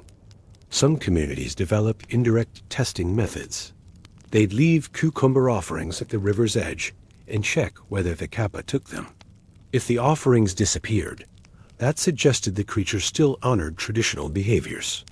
If the offerings were ignored or destroyed, that suggested dealing with a rogue. This wasn't foolproof. The Kappa might ignore offerings while still responding to formal bows. Or it might take the cucumbers while planning to ignore all other social obligations. The test provided information, but not certainty. Other communities tried more direct approaches. They'd send someone to the river specifically to be attacked, counting on the person's knowledge of defensive techniques to survive the encounter. If the person successfully implemented the bow defense and escaped, they knew the local Kappa was rule following. If the person died, well, that was unfortunate, but informative for future defense planning. These testing attacks were typically assigned to young men considered expendable or to criminals being punished. The ethics of deliberately sending people into danger as Kappa test subjects were apparently not a major concern. In Edo period Japan, information about local Kappa behavior was valuable enough to justify the occasional death. The knowledge gained through these tests got recorded in village documents, sometimes with surprising detail. The Kappa near X village responds to formal bows, but ignores cucumbers. The creature at Y river accepts offerings, but won't honor written contracts. Z pond has 2 Kappa with different behavioral patterns that require different defense strategies. This specificity was crucial for survival, but incredibly difficult to maintain. The information was only useful if it stayed current, which required regular testing to confirm that Kappa's behavior hadn't changed. And regular testing meant regular risk. Communities essentially had to continuously sacrifice people to Kappa attacks just to maintain their defensive knowledge base. As Japan modernized and social values shifted, this approach became unacceptable. You couldn't justify sending people to die testing whether river demons still responded to politeness, which meant the knowledge base degraded. Older defensive information became unreliable. Newer generations stopped learning the specific tactics that had protected their ancestors. The Kappa, assuming they still existed, either adapted to the decreased human knowledge or simply took advantage of prey that no longer knew how to defend themselves effectively. Either way, the centuries-old system of humans and Kappa, coexisting through formalized social interactions, began breaking down. Modern accounts of Kappa encounters are rare and disputed. Some claim the creatures went extinct as rivers were dammed and pollution increased. Others suggest they retreated to more remote areas where human contact is minimal. A few propose they're still around, but deliberately avoiding humans who no longer maintain the traditional relationship. The warning signs near rivers and ponds, the ones with cartoon Kappa faces telling people to be careful, maintain a connection to the old folklore. But they're treated as cultural heritage rather than genuine safety warnings. Nobody seriously expects to be attacked by a turtle demon.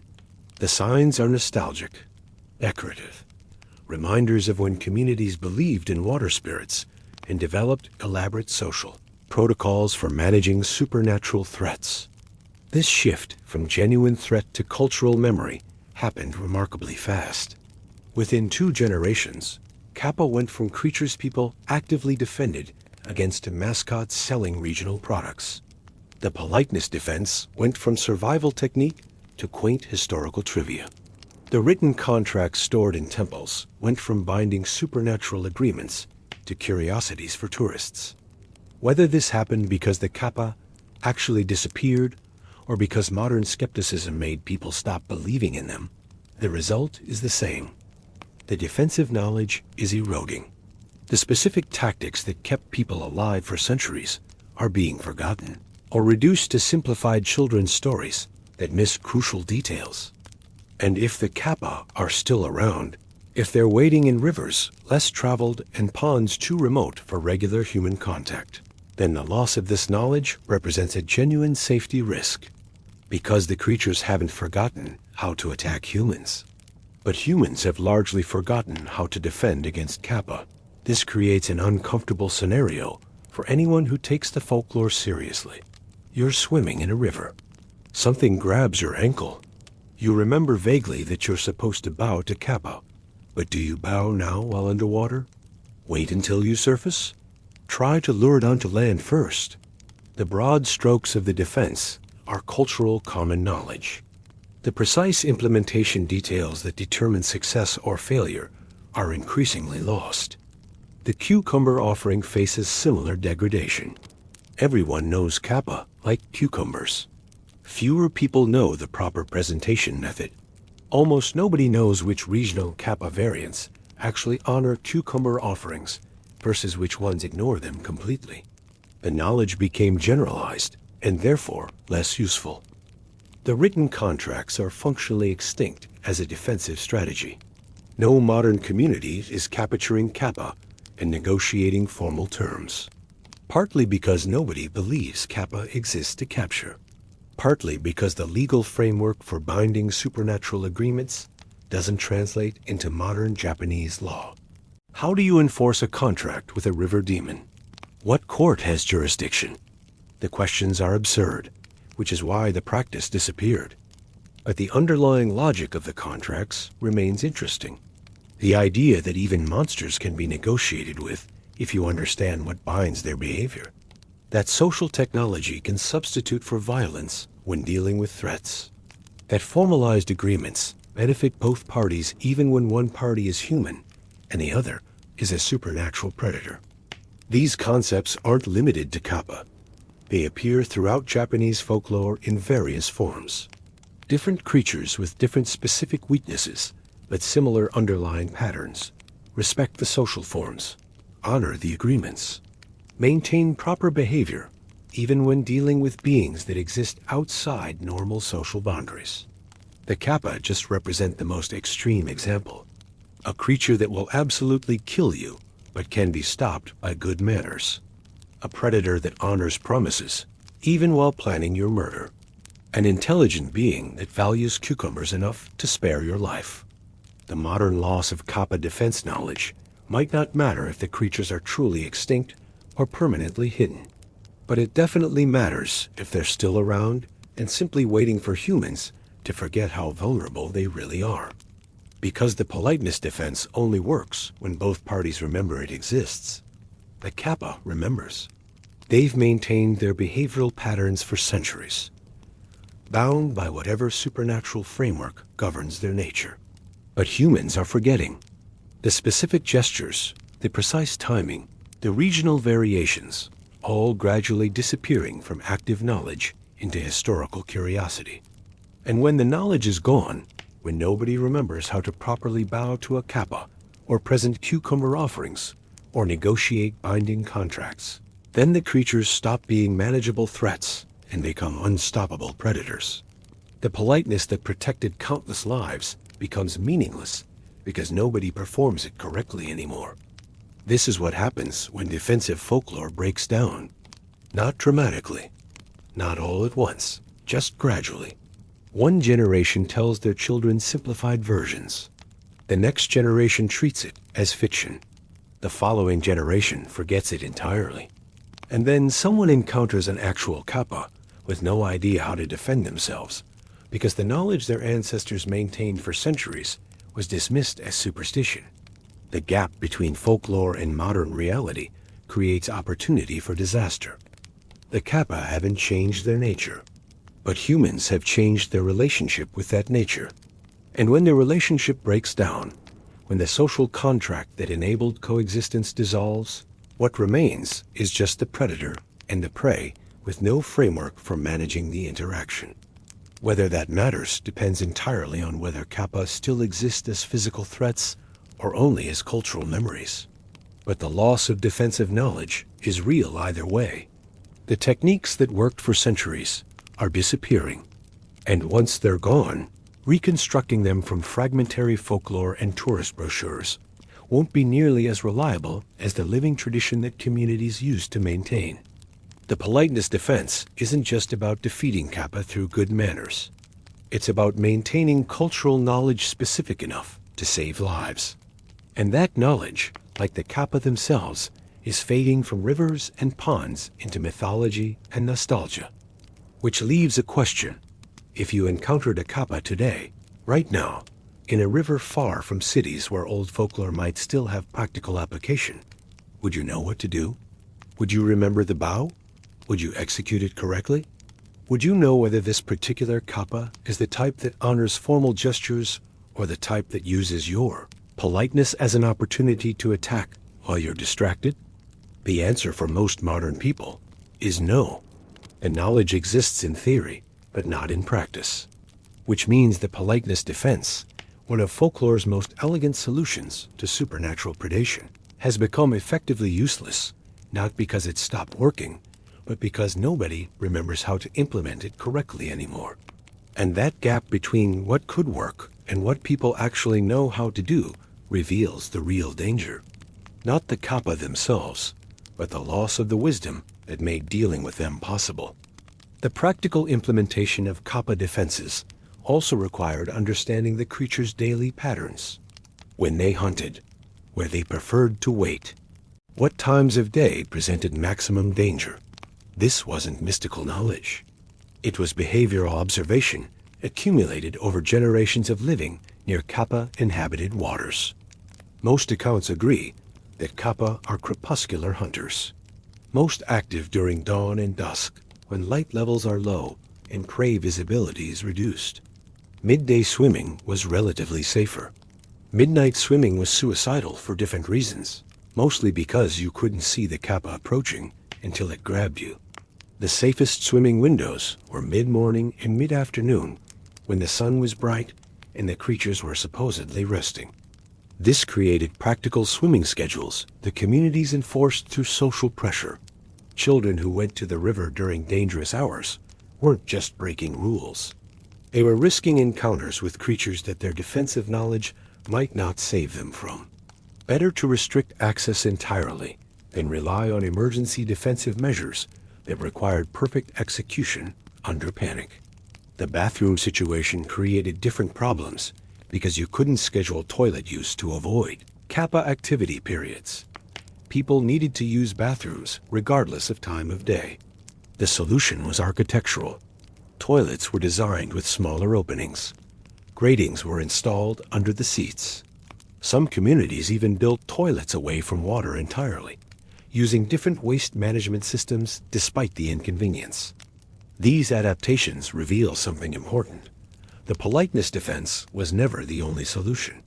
It was one tool in a comprehensive risk management strategy that included timing, architecture, social enforcement, and yes, good manners when all else failed.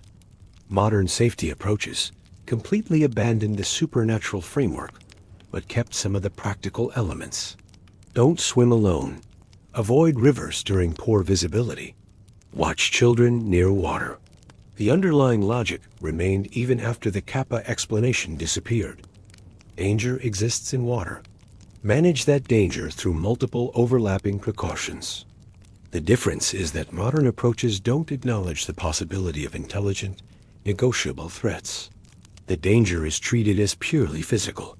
Strong currents, hidden depths, cold water, all real dangers, but manageable through understanding physics and biology. The idea that something in the water might be smart enough to set traps, honor agreements, or respond to formal gestures doesn't factor into contemporary safety planning, which works fine if Kappa are extinct or never existed, but creates vulnerability if they're still around and simply avoiding areas where humans have technological advantages. A Kappa in a remote mountain pond doesn't care about modern swimming safety guidelines. It cares about whether you know to bow, whether you brought cucumbers, and whether you're foolish enough to enter water outside safe hours. The decline of traditional knowledge also affected how communities identified Kappa presence. The old methods involved specific signs, missing livestock near water, unexplained drownings with unusual body positioning, cucumber theft from riverside gardens, suspicious sounds near rivers at dawn and dusk, witnesses reporting small figures with shells moving through water. Modern investigators interpret these signs differently. Livestock wandering into water and drowning. Accidental deaths where bodies settled into unusual positions post-mortem. Animal theft misattributed to Kappa. Auditory illusions for water sounds. Misidentified wildlife or debris. Both interpretations could be correct. The signs are ambiguous, but the traditional interpretation assumed Kappa presence until proven otherwise, while the modern approach assumes natural causes unless extraordinary evidence suggests otherwise. The burden of proof shifted which changed how communities responded to potential threats. When Kappa presence was the default assumption, people implemented defensive measures immediately. When natural causes became the default, defensive measures became unnecessary superstition. The risk calculus completely flipped. This matters because response time affects survival. If you assume Kappa presence and implement defenses, you're protected whether the creature exists or not. If you assume natural causes and delay defensive action, you're vulnerable if the traditional interpretation was correct. The modern approach prioritizes not looking foolish over not dying to turtle demons, which is a choice, though perhaps not the wisest one in regions where Kappa sightings still occasionally occur. Because sightings do still occur, not frequently, not in urban areas, but rural reports continue. Something small near rivers, fast movement underwater, glimpses of shells, sounds that don't match known wildlife, disappearances near water that don't have obvious explanations. These reports get dismissed as misidentification, superstition, or attention-seeking, which they might be. But the certainty of dismissal seems premature when the alternative is that some Kappa survived in remote areas where their behavior wouldn't have changed just because humans stopped believing in them. The creatures, if they exist, don't care about modern skepticism. They care about the same things they've always cared about. Water in their sera, shirikodama to collect, formal gestures to honor, cucumbers to eat.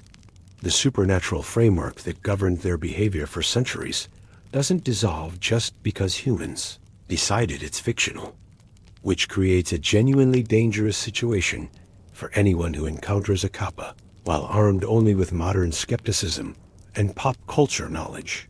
They'll remember vaguely that Kappa like cucumbers and can be defeated by bowing, but they won't know the specifics, won't understand regional variation, won't recognize when the defense is failing because they're implementing it wrong. The gap between knowing a defense exists and knowing how to execute it successfully is measured in lives. Your life, specifically. If you're the person swimming in a remote pond when something with a shell and a beak grabs your ankle and pulls you under. And at that moment, when execution matters more than theory, the loss of traditional knowledge becomes fatal. You remember you're supposed to bow, but you're already underwater. You don't know whether to try the bow anyway or attempt some other defense. You panic, you thrash, you drown, and the Kappa extracts your shirikodama while you're wondering why the folklore didn't save you. It didn't save you because you didn't know the folklore. You knew about the folklore. The distinction is everything. True folklore knowledge includes timing, context, regional variation, backup strategies, and recognition of failure states. Pop culture knowledge includes Kappa-like cucumbers, and bowing works somehow. One might save your life. The other definitely won't. The politeness defense isn't dead, but the transmission mechanism that kept it alive and effective has largely broken down. The knowledge exists in books, in temple records, in academic papers, but it doesn't exist in the minds of people who might actually need it. It's archived, not active. Preserved, not practiced. And archived knowledge, however detailed and accurate, doesn't help when you're being dragged underwater by a creature that honors the social contract you don't remember how to invoke. This is the real tragedy of folkloric knowledge loss. Not that we've forgotten interesting stories, that we've forgotten practical wisdom that protected people from genuine dangers for centuries. Whether those dangers still exist or not, the wisdom was real. The techniques worked. The defensive framework saved lives. And now it's gone. Reduced to cartoons and tourist attractions and warning signs nobody takes seriously. The Kappa remain, in folklore if not in reality. But the knowledge of how to survive them has faded into history and nostalgia, which leaves us with uncomfortable questions about what happens next. If Kappa are extinct, nothing happens. The knowledge loss is academically unfortunate, but practically irrelevant.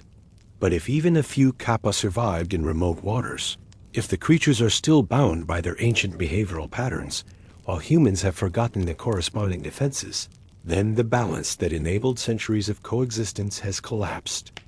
And when the balance collapses, when one side remembers the rules while the other has forgotten them entirely, the outcome favors the side with memory. The Kappa wins. Not through superior strength or speed or cunning, though they have all of those. Through simple persistence, continuing to exist and to hunt while their prey forgot how to defend themselves. The politeness defense worked because both sides understood it. The Kappa couldn't refuse formal gestures. Humans knew how to execute those gestures correctly. The system functioned. But now only half the system remains. The Kappa's compulsions still bind them. But humans no longer trigger those compulsions effectively. The defense still exists, theoretically. Practically, it's as lost as the creatures it was designed to protect against. And that gap between what should work and what people can actually do is where modern Kappa victims would die. Not because the folklore failed, because we forgot how to use it correctly. Because generations of skepticism eroded knowledge that previous generations maintained through direct experience and necessity. The question isn't whether Kappa can be defeated by politeness alone. They can. The question is whether anyone still remembers how to be polite in the specific, formalized, culturally precise way that activates the Kappa's programmed response. And for most people, the answer is no. Which brings us to the larger implications of what we've learned. Because the Kappa defense system wasn't just about fighting river demons. It was about what happens when defensive knowledge degrades. About the gap between folklore and practice. About how quickly communities can lose wisdom that took centuries to develop.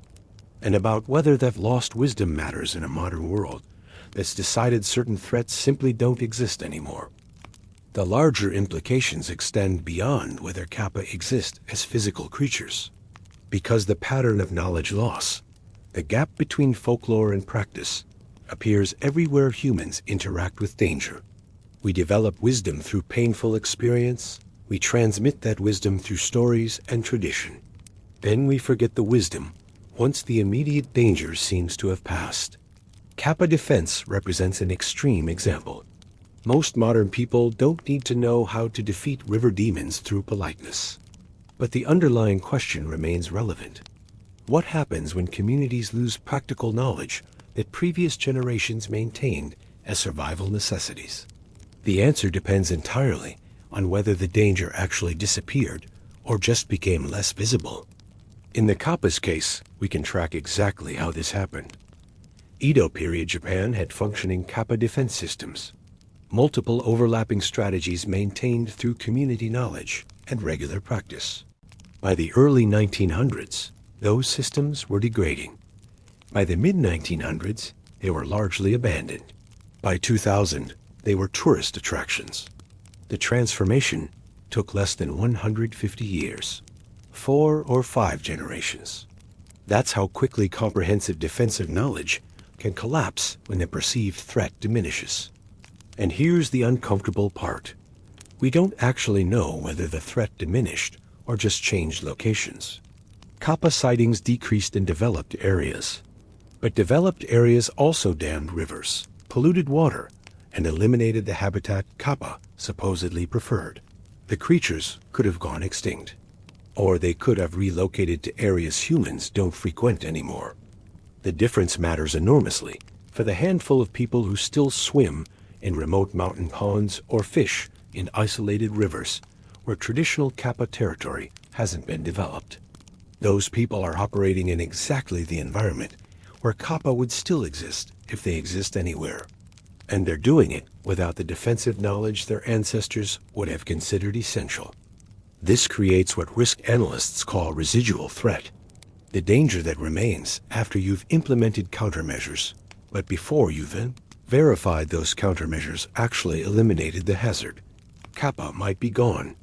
The countermeasures might have worked. But might isn't certainty, and treating assumptions as facts creates vulnerability. Modern Japan treats Kappa as certainly extinct or certainly fictional. This might be correct. But the certainty seems premature, given that verification is impossible. You can't prove supernatural creatures don't exist. You can only document an absence of confirmed sightings, which could mean extinction, or could mean the creatures are avoiding detection. The practical result is the same either way. People stopped maintaining defensive knowledge, which means if even one Kappa survived in some remote location, the imbalance is total.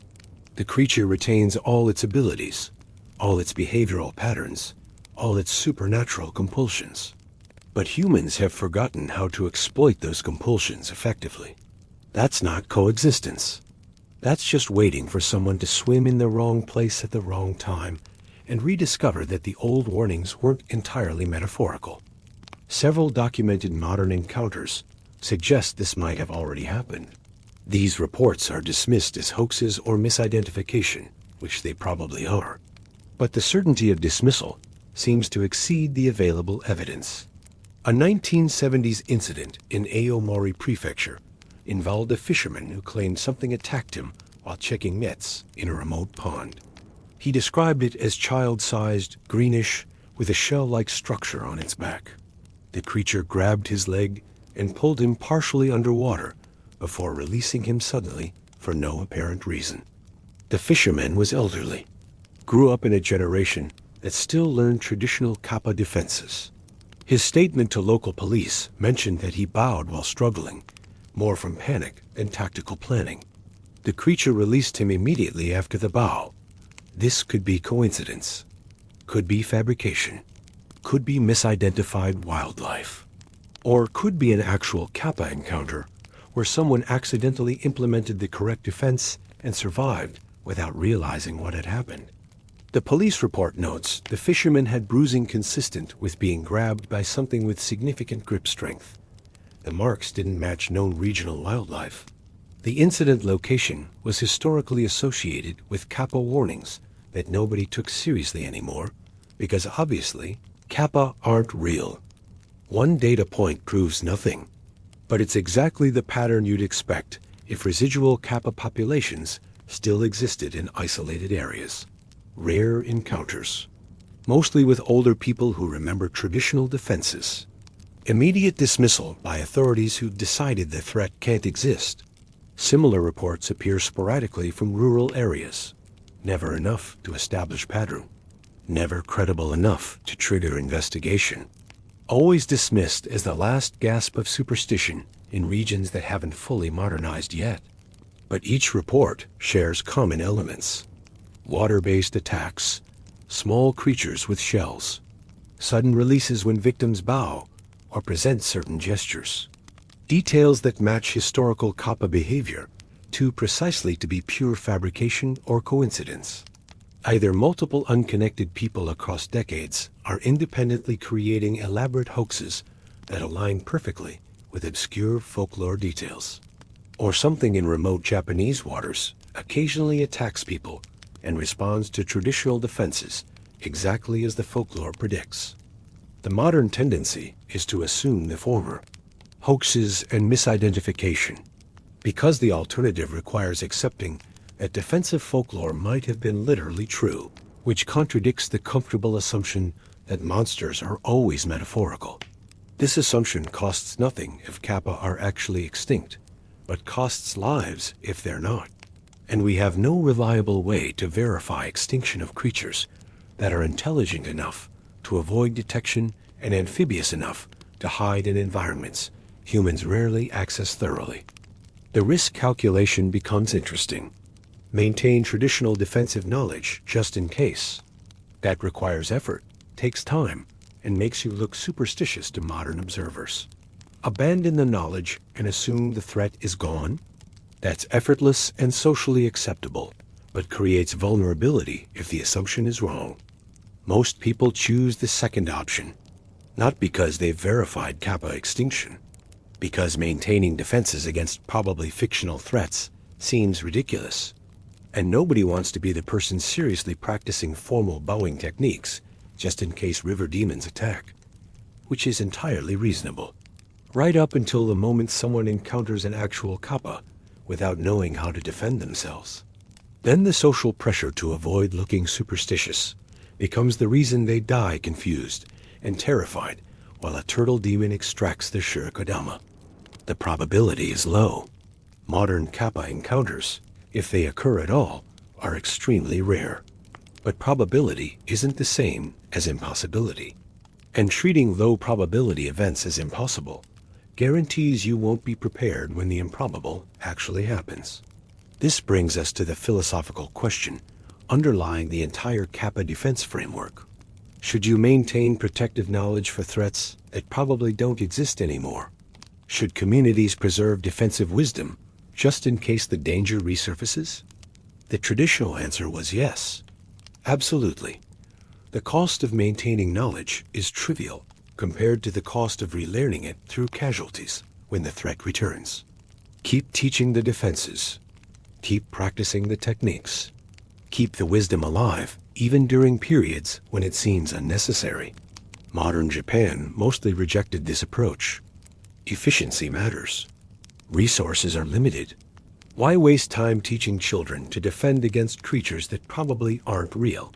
Better to focus on actual verified threats like traffic accidents and natural disasters. And if Kappa are truly extinct, this decision was correct. Efficient use of limited educational resources. Rational prioritization of real dangers over imaginary ones. But if even one Kappa survived, if the creatures are just waiting in places humans don't regularly visit, then the efficiency calculation completely reverses. Because the cost of maintaining defensive knowledge is measured in time and effort. The cost of losing that knowledge is measured in lives. The Kappa don't care about modern efficiency. They don't care that humans decided they're probably fictional. They care about water in their sera, shirikodama to collect, and formal gestures to honor. If those behavioral patterns still bind them, which folklore suggests they do, then the defense still works. Humans just forgot how to use it. This matters beyond the specific case of Kappa. It's about how communities handle knowledge preservation for low probability, high consequence events. Do you maintain preparations for threats that haven't manifested recently? Do you keep teaching solutions to problems that might be solved? Earthquake preparedness is easy to justify. Earthquakes definitely still happen. Everyone knows someone affected by seismic activity. The threat is verified, current, and undeniable. But what about threats that haven't manifested in living memory? What about defenses for dangers that might have disappeared? At what point does maintaining protective knowledge become wasteful paranoia rather than reasonable precaution? The Kappa defense sits exactly at this boundary. The threat might be real or might be extinct. The defenses might be necessary or might be superstitious theater. And there's no way to verify which without actually encountering a Kappa and testing whether the traditional methods still work. Which brings us back to the core question. Can Kappa be defeated by politeness alone? Yes. According to centuries of consistent folklore, formal gestures trigger hardwired responses the creatures cannot resist.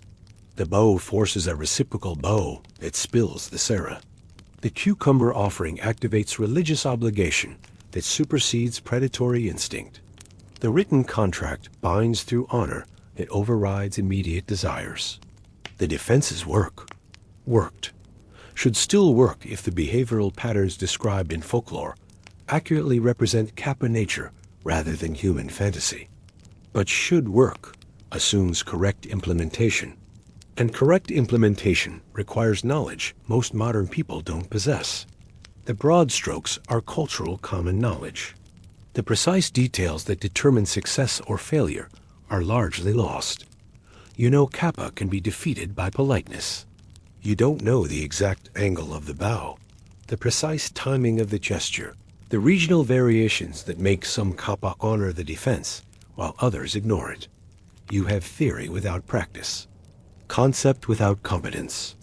And when facing an intelligent predator in its natural habitat, while you're at maximum disadvantage, concept without competence kills you just as effectively as having no defense at all. This is what makes the knowledge loss genuinely tragic. The defense exists. It's elegant, nonviolent, and remarkably effective when properly implemented. But it requires cultural transmission, regular practice, and community maintenance. All things that broke down as Japan modernized, and the immediate Kappa threat seemed to diminish.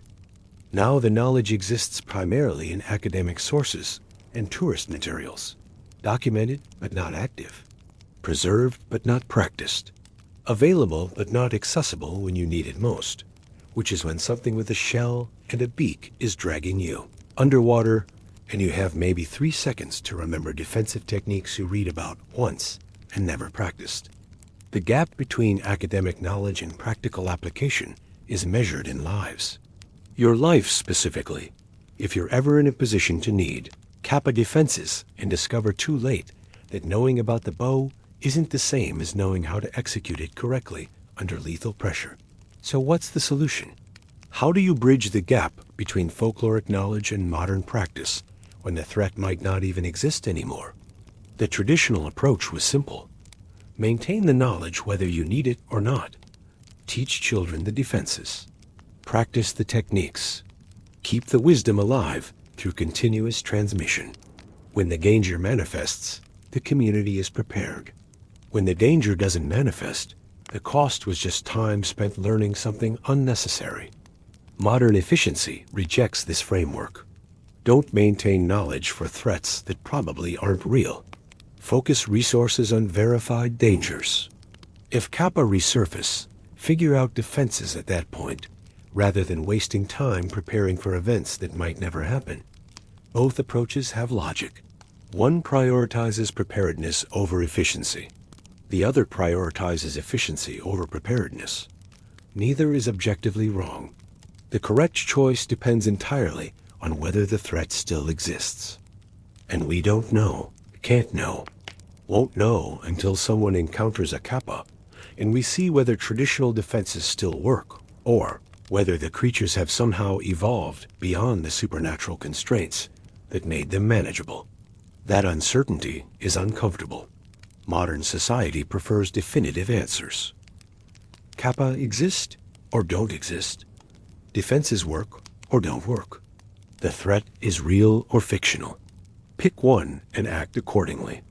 But reality doesn't always offer clean categories.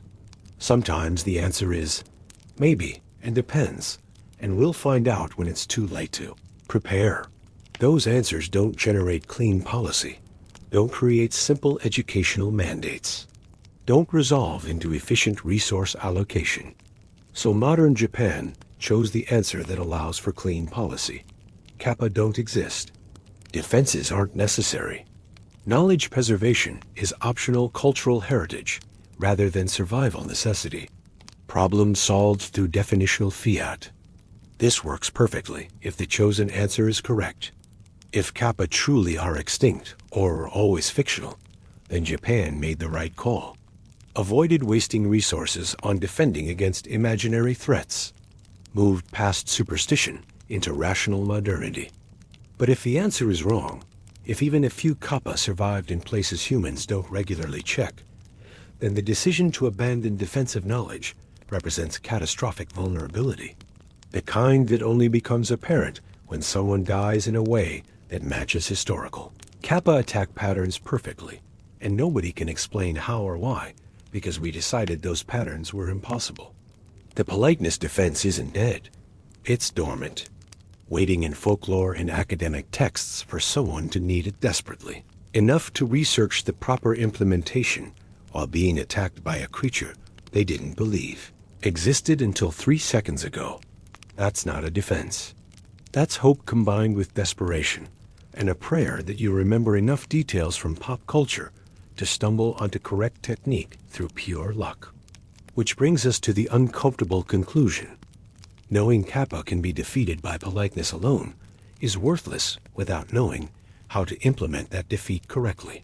And modern society has largely abandoned the transmission mechanisms that made implementation knowledge accessible when needed. The wisdom exists somewhere in books and scrolls and temple records and academic databases, all requiring time to access, expertise to interpret, and practice to implement. none of which you have when something is pulling you underwater and extracting your soul through your rectum. So the real question isn't whether Kappa can be defeated by politeness. They can. The question is whether you personally, right now, without preparation or practice, could execute the defense correctly if attacked. Whether you know the precise bow angle, the exact timing, the regional variations that determine success or failure. For most people, the honest answer is no. You know the defense exists. You don't know how to actually do it. And that gap is where people die, assuming Kappa still exists to kill them. The traditional knowledge acknowledged this gap, which is why communities didn't just tell stories about Kappa defenses. They practiced them, made children rehearse proper bowing until it became automatic muscle memory, tested defensive techniques regularly to ensure they still worked, maintained active transmission rather than passive documentation. That system is gone, or mostly gone. A few rural communities might still teach proper technique. A few elderly people might still remember the precise implementation details. But the living tradition, the continuous practice, the community-wide competence, that's largely extinct, even if Kappa aren't. And when living traditions die, when knowledge transitions from active practice to archive documentation, it stops being defensive wisdom and becomes cultural curiosity. Interesting, historical, academically valuable, completely useless for actually protecting yourself when needed. This is what happened to Kappa defenses. The transformation from survival technique to tourist attraction, from practical wisdom to quaint folklore, from something communities maintained because lives depended on it to something museums display because it's culturally significant. The effectiveness didn't change. Formal bowing still triggers automatic responses if Kappa behavioral patterns remain consistent. Cucumber offerings still activate religious obligations if the creatures still maintain their connection to water deity origins. Written contracts still bind through honor if Kappa nature includes being unable to break promises. But human ability to implement these defenses has degraded catastrophically. We have the tools. We've forgotten how to use them. And we've convinced ourselves the tools don't matter because the threat they were designed for probably doesn't exist anymore. Probably. That word carries enormous weight. Because probably extinct isn't the same as verified extinct. And treating probability as certainty creates vulnerability when the improbable turns out to be actual. So here we are, sitting on centuries of accumulated wisdom about defeating supernatural predators through weaponized politeness. Wisdom that worked when implemented correctly. Wisdom that communities maintained at significant cost because the alternative was unacceptable casualties. And we've largely abandoned it, not because we proved it wrong, not because we verified the threat disappeared, but because maintaining defenses for probably extinct monsters seems irrational to modern sensibilities. Which is entirely reasonable, right up until someone swims in the wrong pond and discovers that probably extinct was optimistic and weaponized politeness was the only thing standing between them and becoming a cautionary tale that nobody will believe because we've decided Kappa can't exist anymore. The creatures, if they exist, are still bound by their nature, still compelled to honor formal gestures, still unable to refuse properly presented cucumbers, still trapped by promises they make. The supernatural framework that made them manageable hasn't changed, but humans have changed. We've forgotten how to navigate that framework effectively, lost the knowledge our ancestors maintained through continuous practice, and convinced ourselves the loss doesn't matter because the framework probably doesn't exist anymore anyway. That's the real tragedy of Kappa defense knowledge loss. Not that we forgot interesting folklore, that we forgot practical wisdom that protected countless lives through centuries of coexistence with genuine danger. Whether that danger still exists or not, the wisdom was real. The techniques worked. The defenses saved people. And now they're gone, reduced to simplified children's stories, tourist merchandise, and warning signs nobody takes seriously. The Kappa remain, in folklore, if not in reality. But the knowledge of how to survive them has faded into cultural memory and academic curiosity. Which leaves us with one final uncomfortable truth. If you ever encounter a Kappa, if you find yourself grabbed by something with a shell and a beak in water too remote for anyone to hear you scream, you'll remember vaguely that politeness matters. That bowing does something. That cucumbers might help. But you won't remember the details, won't know the timing, won't understand why your defense is failing, even though you're trying to be polite. And in those final moments, while the creature extracts your shirikodama, and you die confused about why the folklore didn't save you, you'll understand the difference between knowing about a defense and knowing how to implement it. The Kappa can be defeated by politeness alone. The folklore is clear on this, consistent across centuries and regions, verified through countless accounts of successful defenses. But you can't, not anymore, because you don't know how to be polite in the specific, formalized, culturally precise way that activates the Kappa's compulsions. You know politeness matters. You don't know how to weaponize it correctly. And that distinction between what should work and what you can actually do is measured in lives. Perhaps your own. Perhaps someone you care about. Perhaps strangers swimming in remote ponds who never considered that old warnings might be literally true. The defense exists. The knowledge exists. The wisdom exists. All carefully preserved in books and databases and academic research.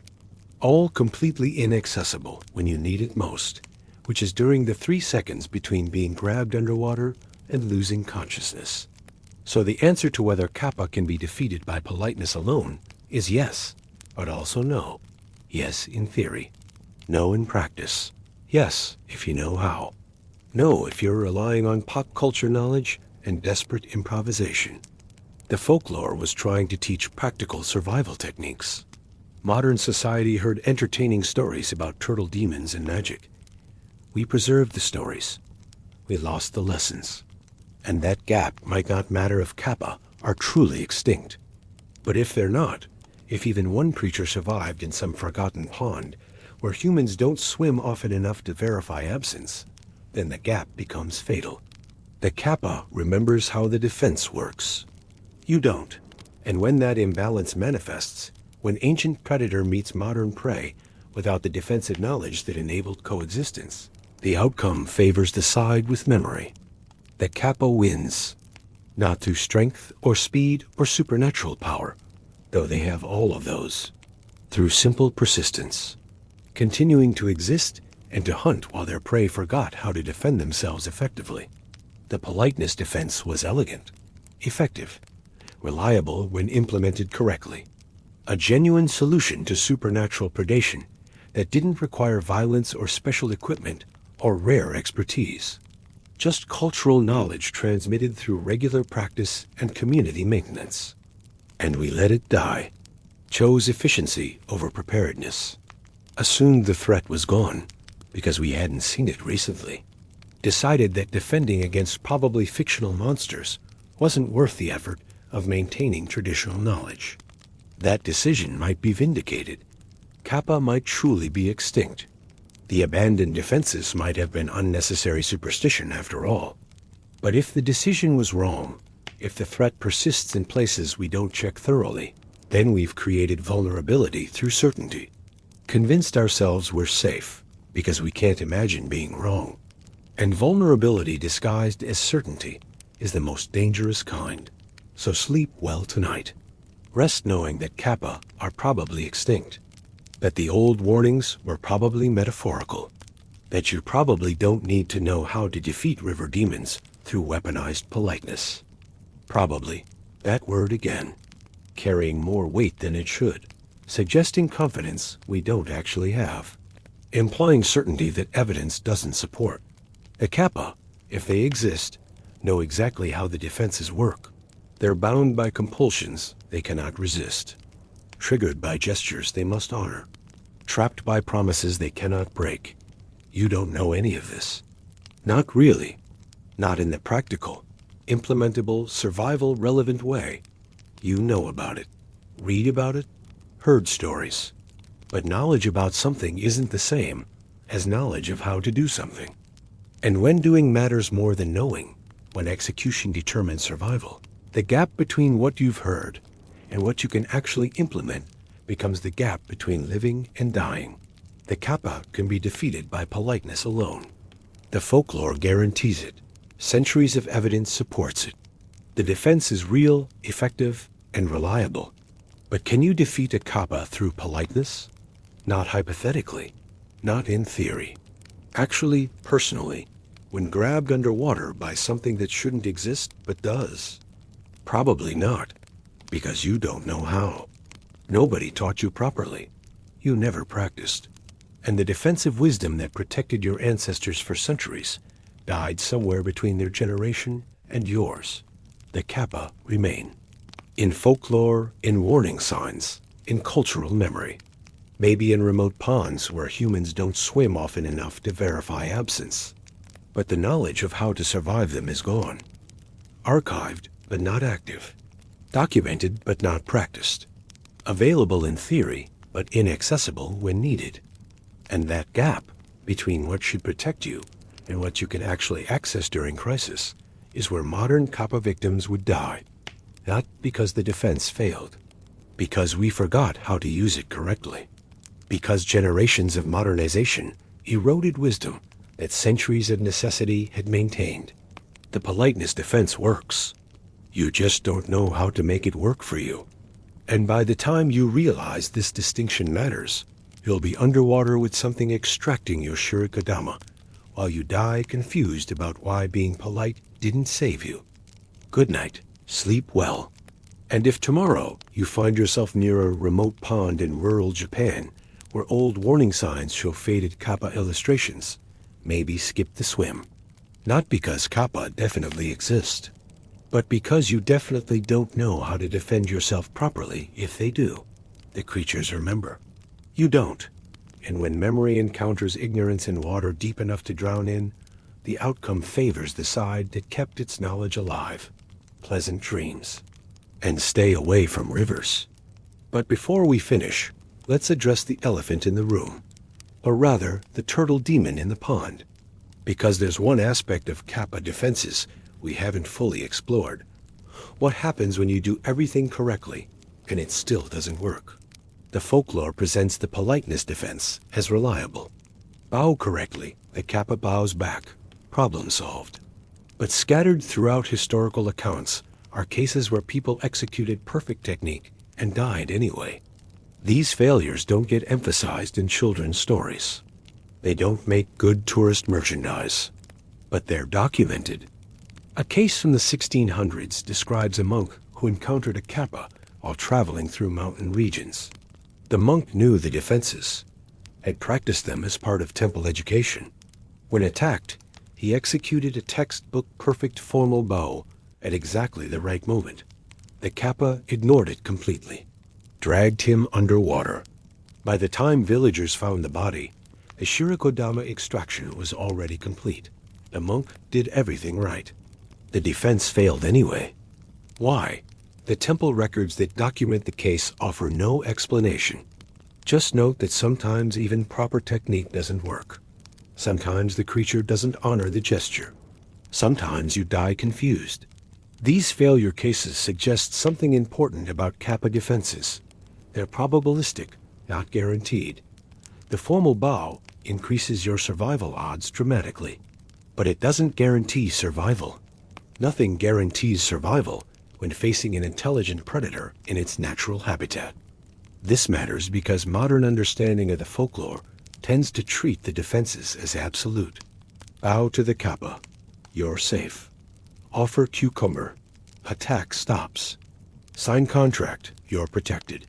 The stories simplify complex reality into clean cause and effect that makes for satisfying narratives, but dangerous assumptions.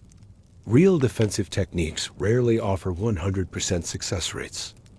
They offer improved odds, better chances, reduced casualties compared to no defense at all. But they don't eliminate risk entirely.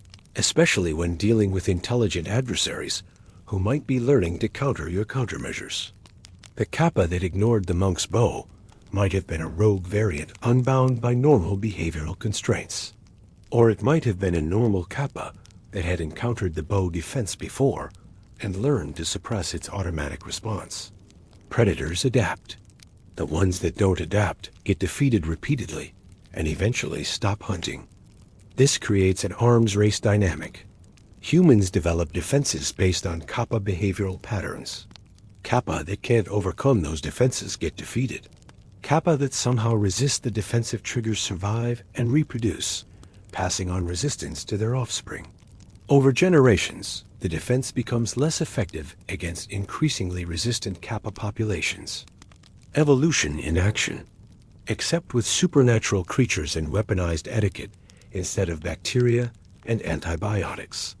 The principle remains the same. Selective pressure favors organisms that can resist the thing killing their population. Resistance spreads. Defenses degrade. Whether Kappa actually reproduce and pass on learned resistance, or whether each Kappa is effectively immortal and learns from experience, the result is similar.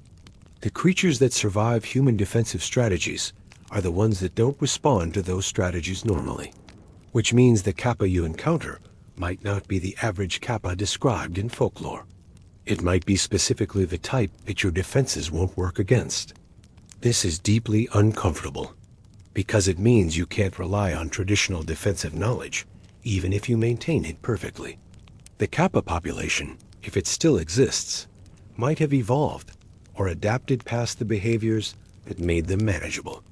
The bow might not trigger automatic responses anymore. The cucumber might be worthless. The contracts might be ignored. And you won't know until you try the defense and discover whether you're facing a traditional Kappa that honors old patterns or a resistant variant that doesn't. Testing this difference requires putting yourself in danger without knowing whether your primary defense will function. That's not a survival strategy.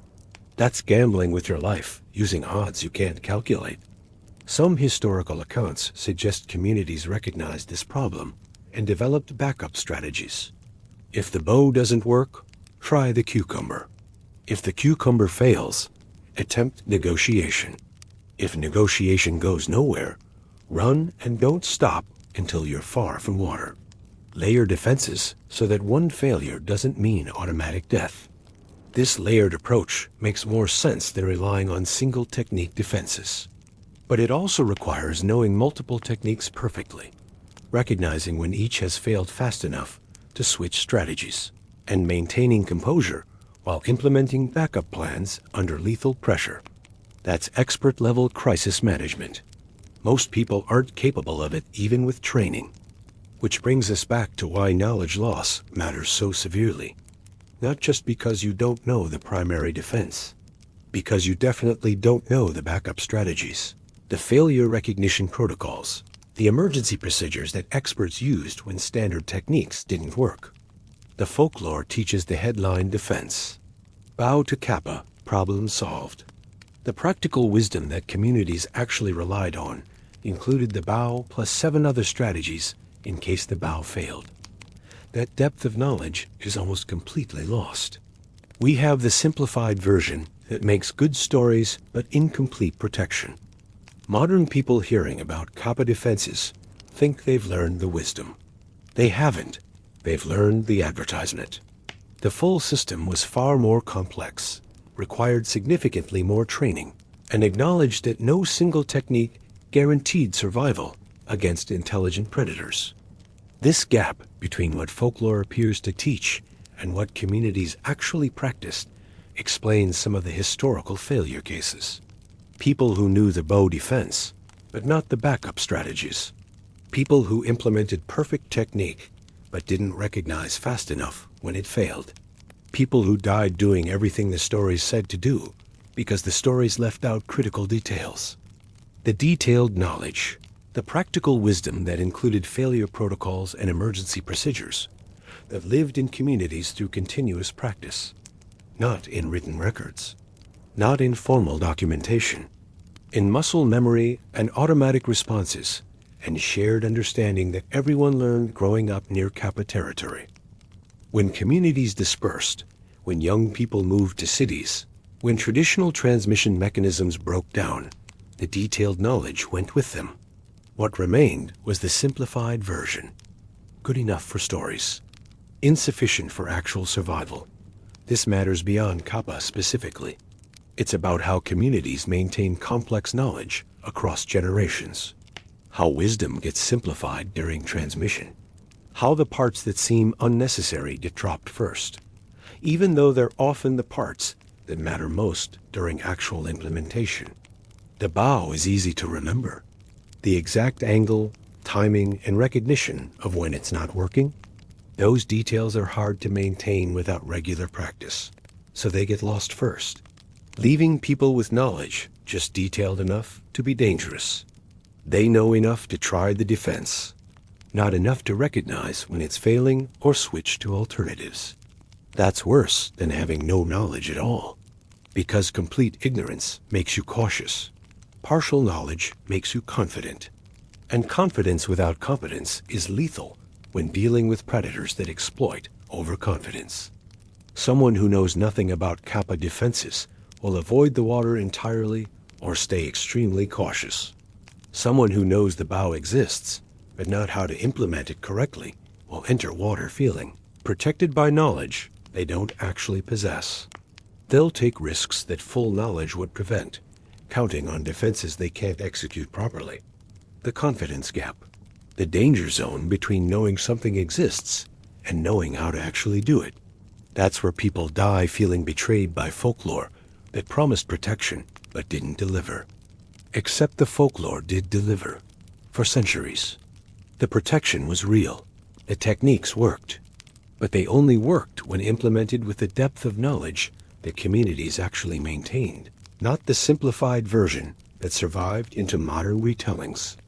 So when we ask whether Kappa can be defeated by politeness alone, the answer is yes, but yes, the technique works, but only with correct implementation, but only against Kappa that honor the traditional patterns, but only if you recognize failure quickly enough to switch strategies, but only if you maintain the full depth of defensive knowledge rather than just the headline technique. Those qualifications matter. They're the difference between a reliable defense and a dangerous assumption, between wisdom that saves lives and stories that get people killed. And modern society has largely lost the qualifications while maintaining the headline. We know Kappa respond to politeness. We don't know the 17 caveats and 12 backup strategies that made that response reliable enough to bet your life on. The wisdom isn't gone completely. Somewhere in temple records and academic research and elderly people's memories, the full system still exists in fragments. But fragments aren't functional knowledge. You can't defend yourself with pieces of wisdom spread across libraries and databases and people you'd need weeks to find and interview. You need the knowledge in your head, in your muscle memory, in automatic responses that activate under pressure.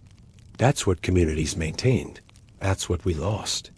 And that's why the question of whether you personally could defeat a Kappa through politeness has a very different answer than whether the technique theoretically works.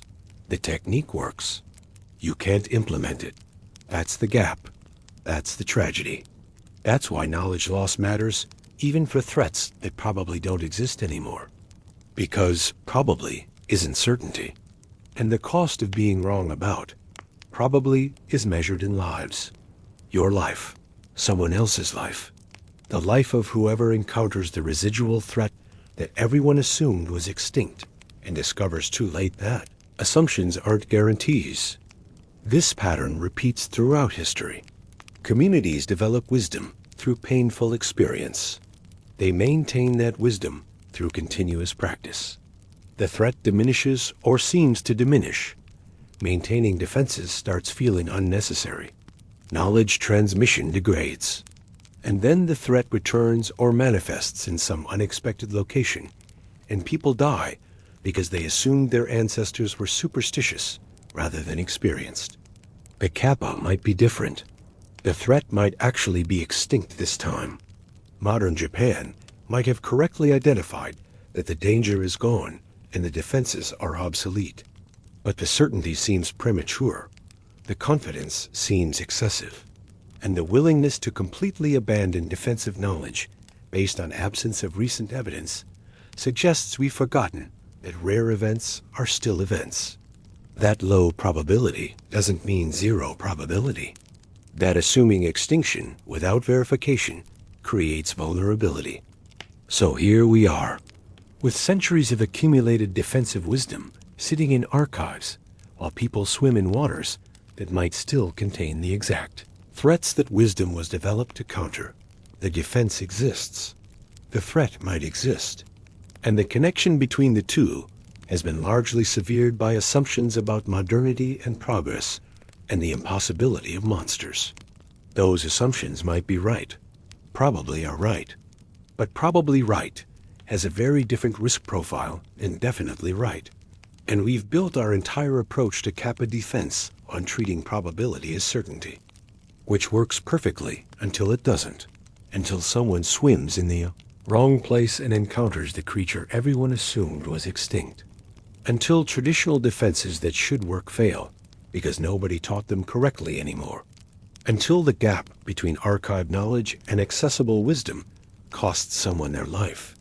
The politeness defense was elegant, effective, reliable within its documented parameters, a genuine achievement of cultural wisdom that enabled coexistence with supernatural threats for centuries. And we let it decay into nostalgia and tourist attractions and simplified stories that miss the critical details. Not because we proved it wrong, not because we verified the threat disappeared, but because maintaining complex defensive knowledge for probably extinct monsters seemed like unnecessary effort in a modern world that doesn't believe in monsters anymore. That decision might be vindicated, or it might be remembered as the moment we chose efficiency over wisdom and discovered too late that some knowledge should be maintained regardless of whether it seems currently necessary. The Kappa know the answer. If they exist, they're still bound by their nature, still responding to formal gestures they cannot resist, still honoring contracts they cannot break, still wading in water for prey that forgot how to defend themselves properly. We don't know, won't know, might never know whether the threat persists or truly disappeared. All we know is that the defensive wisdom that protected countless lives is fading into history. And once it's gone, recreating it requires the same painful process that created it originally. Casualties, experimentation, and generations of transmitted experience. Good night. Sleep well. Lock your doors if it makes you feel better. And tomorrow, maybe think twice before swimming in remote ponds where old warning signs mention Kappa, and nobody remembers why those warnings mattered. The creatures might be gone. The defenses might be obsolete. The wisdom might be unnecessary superstition. Or maybe not. Maybe the Kappa are still there. Still bound by patterns humans have forgotten how to exploit. Still waiting for prey that walks confidently into danger, counting on knowledge they don't actually possess. Either way, the choice to abandon defensive wisdom has been made. We've bet our safety on the assumption that monsters aren't real, and the old warnings were metaphorical. That bet might pay off. But if it doesn't, if someone dies the way people used to die before communities developed effective defenses, we'll have no one to blame but ourselves. We had the wisdom. We chose not to maintain it. We assumed probability was the same as certainty. The Kappa, if they exist, don't care about our assumptions. They care about water in their sera, shirikodama to collect, and formal gestures to honor.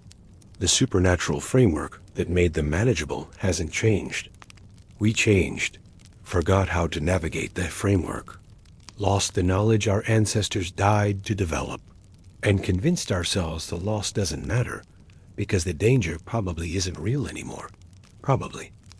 That word one final time, carrying all the weight of a decision we can't undo, suggesting confidence we don't actually have, implying certainty that evidence doesn't support. The Kappa can be defeated by politeness alone.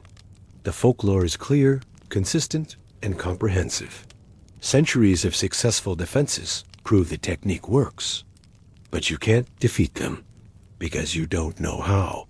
Nobody taught you properly. The knowledge exists somewhere, but not in you. And when you need it most, it'll be inaccessible. That's the real answer. That's the uncomfortable truth. That's what happens when communities abandon wisdom in favor of efficiency and assumptions. The defense works. You don't.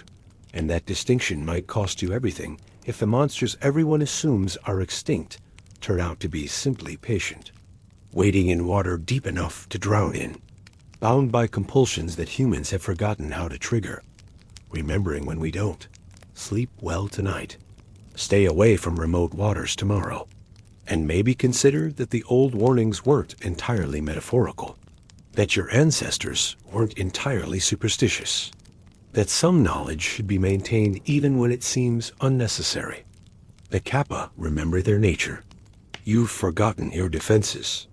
And when memory encounters ignorance in environments the predator controls, the outcome has been predictable for thousands of years. The politeness defense was real, effective, reliable. A triumph of cultural wisdom over supernatural threat. Was past tense. Because wisdom only protects you when you maintain it. And we didn't. We assumed modernity made monsters impossible. We chose confidence over caution. We let the knowledge die. Maybe that's fine. Maybe the monsters died too. Maybe our assumptions about safety are correct. Or maybe they're just waiting. Patient. Bound by their nature. Remembering the old patterns. While we swim closer with every generation that forgets another detail of the wisdom that kept their ancestors alive. Good night. Sleep well. And stay away from rivers. The Kappa know why.